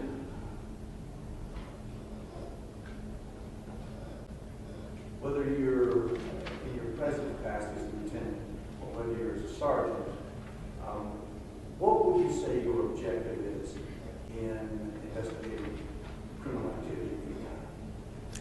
The objective is to do the best job possible and put the criminal behind bars. And when you say the best job possible, would that include devoting as much resources as possible? How would that relate, the devotion of resources to anything, this case or otherwise? Your Honor, I object to the form of the question. If he's asking about this case, Again, I'm going to overrule the objection and confine it to the generality, to the specifics of what occurred in his actions. Did you overrule the objection? I expect you. Yes, I have overruled the objection. So, and I'm trying to ask this question in a way that's not confusing. With the parameters of trying to investigate the case as best as possible, and as thoroughly as possible. I forgot the question. Let me ask that. Then go on to number. Well, I'll ask it before. Also, what do you do when someone comes to you with a request for resources? You get them that resource. Okay. And how would that apply to, say, the request for a crime scene team? The crime scene team, we already have technicians that use the same technology alongside, if we're talking about the OIS, again, state police, is we have the same technology.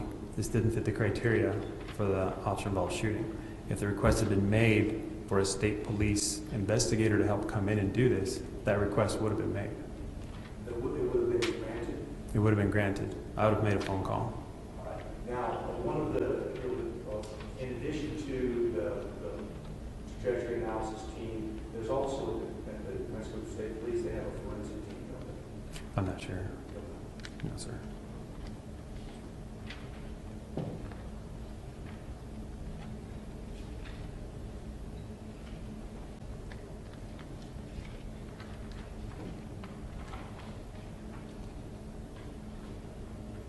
Lieutenant, were you involved in the charging decision in this case to charge Mr. Chan with the first degree murder?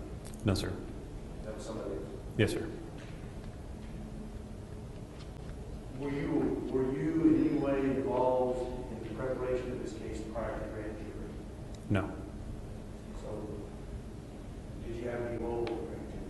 No. Did you have a supervisor role in the preparation and the lead up to the grand jury? No. Who would that have been? That is a case agent.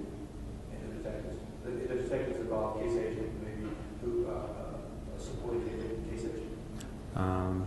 Depends on the case. In this case, if there's a supporting case agent that needs to go to grand jury, then they may be more than welcome to testify. I don't know.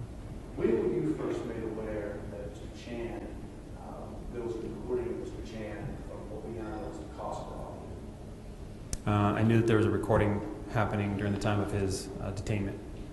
And when, if you remember, we either were made aware of the contents or did you listen to yourself? Your Honor, the state would object and ask the court to bench at this time. Go ahead.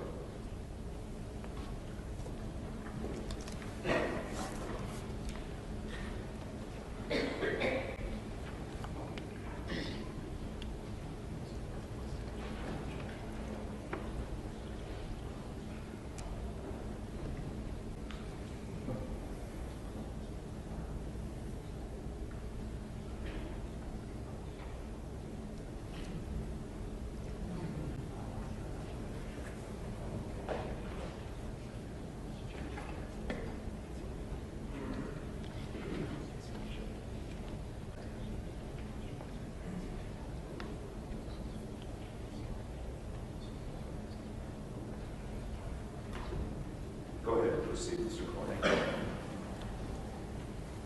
So Lieutenant, as I was asking you, when did you first become aware that the defendant had made a recorded statement and what we now know to be referring to as a cost per audio? Are you saying recorded statement or just a recording? A recording. Okay. Okay. I knew that there was a recording occurring at the time of his detainment. All right. And when did you become aware of the content of that? It had to have been within a few days, either discussing what may or may not be on there. Okay. And when did you become aware specifically that the defendant, Mr. Chan, was claiming that he got shot at first? I was not aware of that. Who were you discussing the content of the cost per audio with? It would either be the case agent or anybody involved with the case saying that there's either certain things said, but I don't remember that statement. Okay. Did you ever listen to the audio in its entirety? No, sir. And have you ever, not asking you what somebody told you, but have you ever come to know, have you ever come to learn of the statements made by Mr. Chan regarding having been fired at first and having been shot at first? Never heard that before. Have you, in preparation for this proceeding, have you been given the opportunity to review a transcript of the cost per audio? I did not.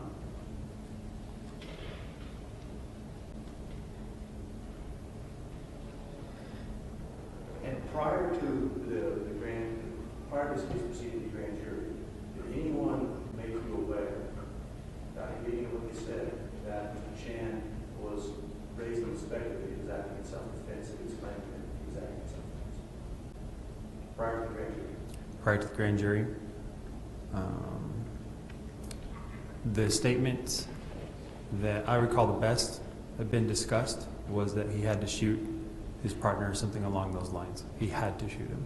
But no reference to what we talked about, having been shot at first and having acted in self-defense? No.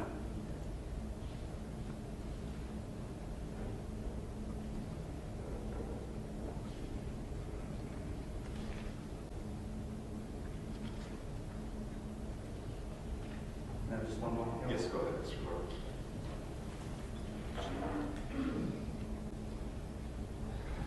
Pass the charge. Thank you, Lieutenant. Thank you.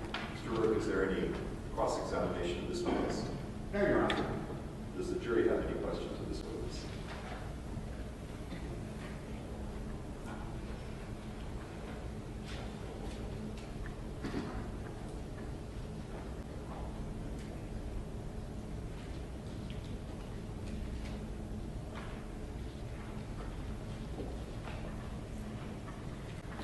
Mr. Clark, please approach. Yes, sir.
Lieutenant Mullins, the jury has some questions of you.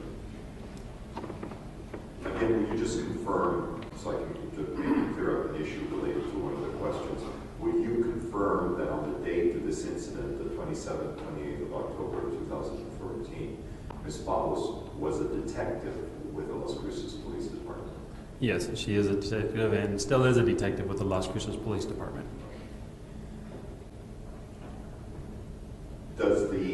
Do the supervisors of a case agent, not only in this matter but any matter, do they have the authority to give guidance, suggestions, to make the investigation as complete and effective as possible?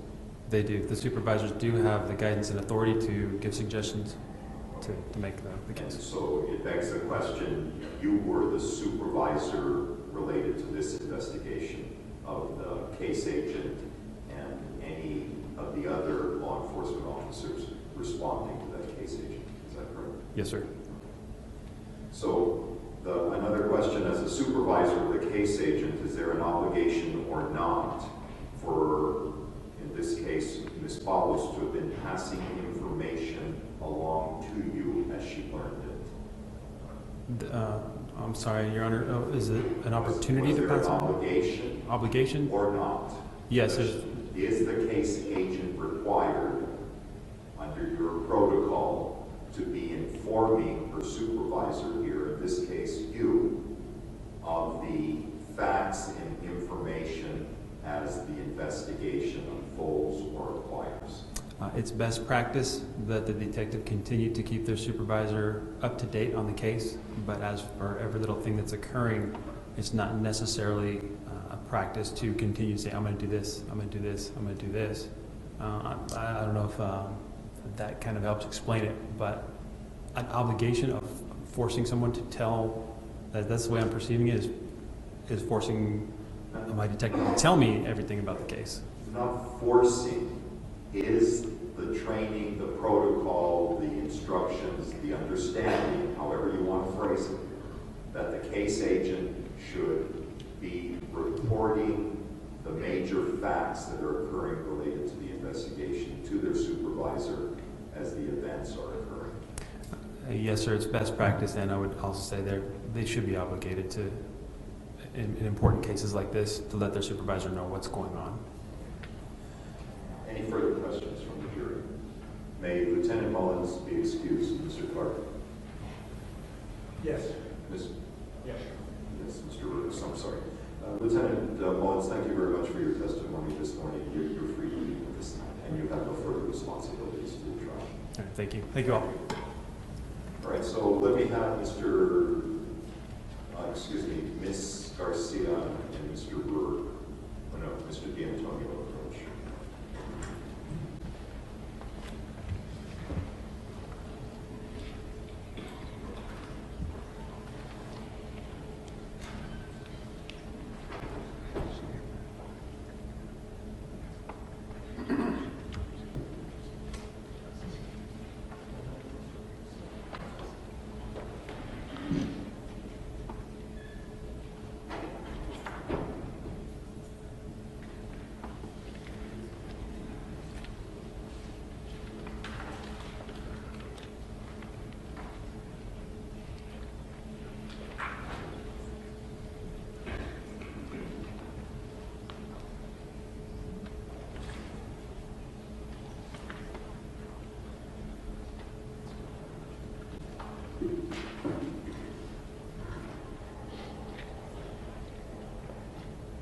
All right, if I understand things, Detective Pablos, would you please return to the stand?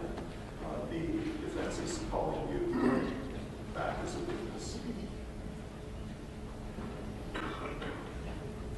And Detective Pablos, just because so much time has gone by between the time I administered your oath as a witness, let me do it again. Please raise your right hand. Do you swear to tell the truth, the whole truth, and nothing but the truth under penalty of law? I do. Thank you. Again, I'll know for the record that this is Detective Pablos. Go ahead and proceed with your direct examination of the witness, Mr. Clark. Thank you, Detective Paulos. You're the case agent in the city courtroom for the last 10 days. Yes, sir. you had the benefit of listening to the witness in this case, talk about how this investigation unfolded. Yes, sir. And is it true that you were designated as the crime scene, excuse me, as the lead detective on this case? Yes, it is. Now, without going through all of the things you did, you talked about the record examination, will you agree with me, or what?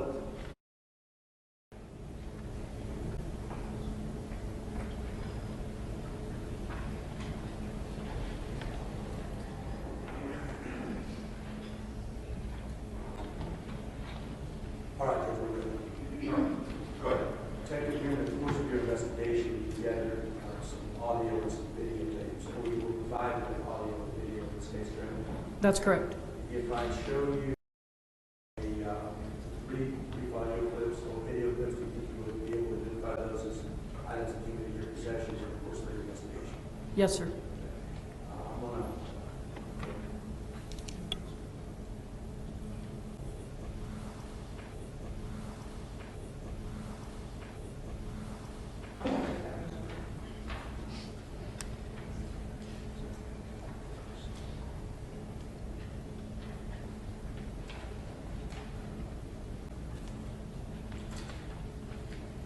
Let's see, this is either defendant's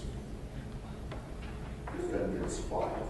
Okay. Exhibit. Before we play it, Detective Paulus, just from looking at this video clip, can you tell what we're looking at?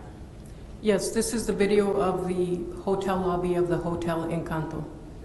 And can you, if you look at the upper left-hand corner on the screen, can you tell me the date and the time?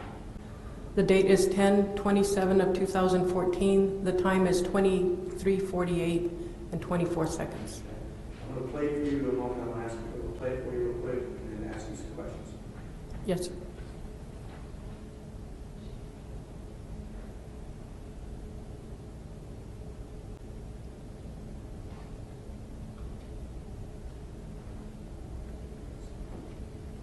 All right. Did you recognize an individual who approached the front desk? Yes, I did. And who was that individual? That is Mr. Jeremy Martin. Okay. And you obtained this video footage from where? From Hotel Encanto. And were you able to learn that Mr. Martin, were you able to learn any information regarding who Mr. Martin talked to when he approached the front desk? I would have to refresh my memory with my notes. I don't recall who we spoke to. Did you ever speak with an individual, or did you ever learn that an individual named Robert Miller had been interviewed? Yes, sir. Okay. And having heard the name Robert Miller, you know him to have worked with him in contact? Yes, that is correct. And does that refresh your recollection that he was working at the front desk? Yes, sir. Okay. And so, based on your investigation, you were able to conclude that Mr. Martin was speaking with Mr. Miller and that they were definitely agreed. Yes, that's correct. All right. Now, this is Mark, has been previously introduced, and this next one on this one. 6. Did you ever have the opportunity to come into possession of a video clip from bank surveillance from a drive-through bank that's located near the Hotel Encanto? I did not come into possession of them, but I was shown these videos. Okay, all right. Maybe I just phrased it wrong. Did you ever have the opportunity to view or to watch the video of the bank? Yes, sir. And just based on what you're looking at here, can you describe to us what the jury is looking at? This is going to be the parking lot of, I believe it's Bank of America.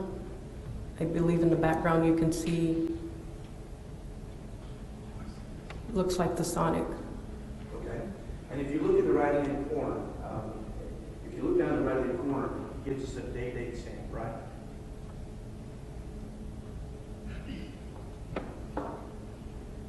You got to look up close. Yes, that's correct. And it looks like, what's the date that you can read? The date is 10/27 of 2014. Okay, and what's the time?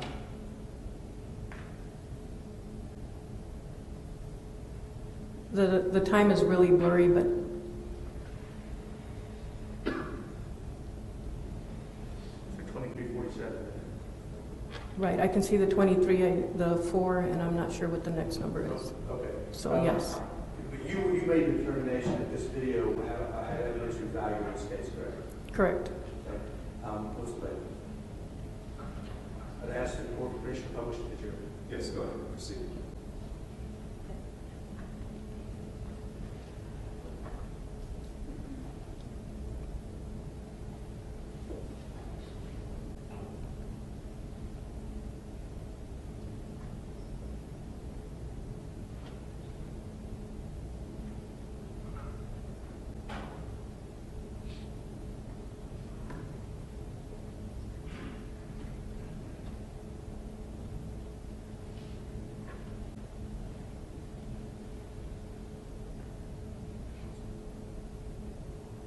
All right, so Detective Powell, did you have the opportunity to review a very short portion of this video clip?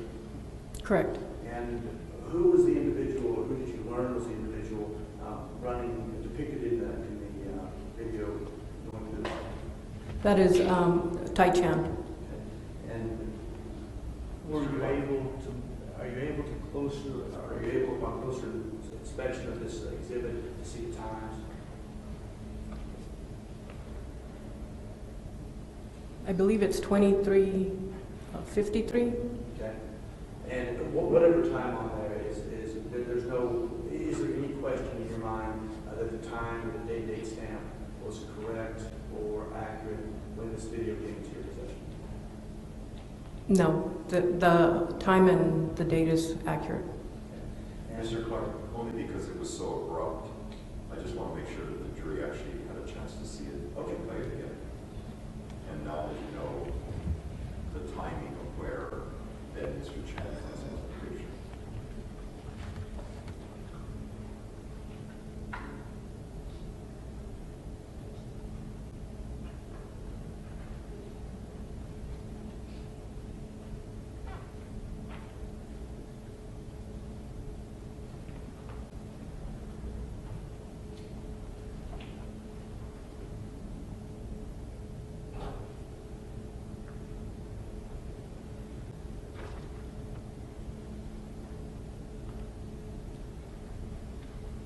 Thank you. Go on with your report. Thank you. Now, in addition to that video from the bank or any other videos from the bank collected by other members of the Los Cruces Police Department, any other vantage points? This video of the bank was not collected by the Las Cruces Police Department. This was viewed to. We saw this video when you all showed it to us. Oh, okay, all right. So you certainly had the opportunity to review the video and ascertain it has evidentiary value. Correct. Okay. And you also previously made aware of these several different vantage points, correct? Yes, sir. Okay.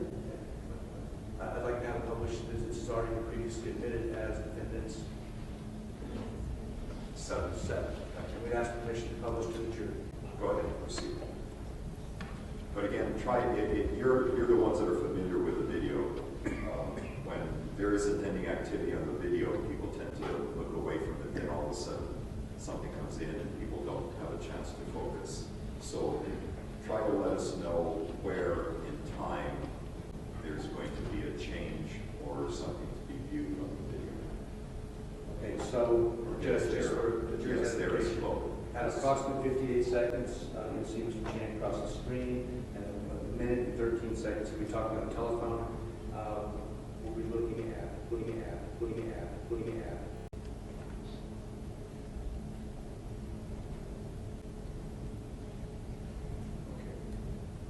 Okay, then focus on the top. Focus on top left.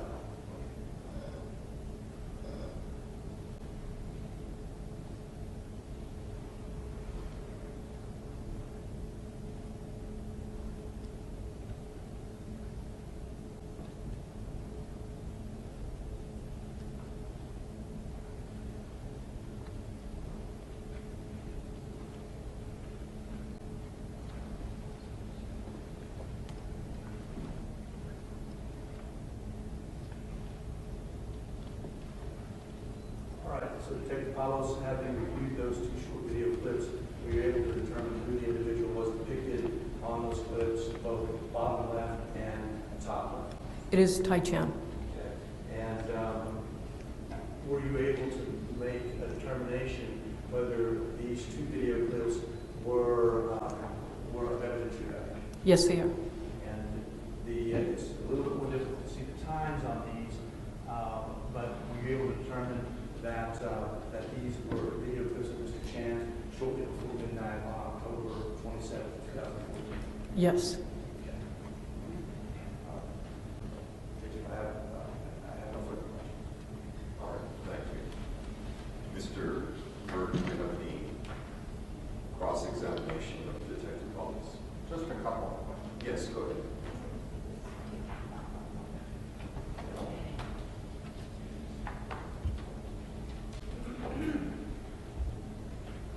Now, Detective Paulus, when you testified earlier this week, you had indicated to the jury that you had made a request for OIS, and you described what OIS is. Is that Officer Involved Shooting Team? Yes, that's correct. Okay. Is there a difference between OIS and making a specific request for the New Mexico State Police crime scene unit? Well, in making the request for OIS, that would include the New Mexico State Crime Unit. But I want to clarify, did you make the request for OIS? Yes, I did. Thank you. Mr. Clark, No, Your Honor. does the jury at this point have any questions of Detective Collins? Detective Collins, thank you very much for your testimony. You will return to your seat. So, let me see Mr. Day and Mr. D'Antonio do your approach.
discussion here is going to take us a little bit longer. It's already 10 till 12. Let's go ahead and we're going to recess for our noon recess. Let me ask you to be back this afternoon at 1. All right.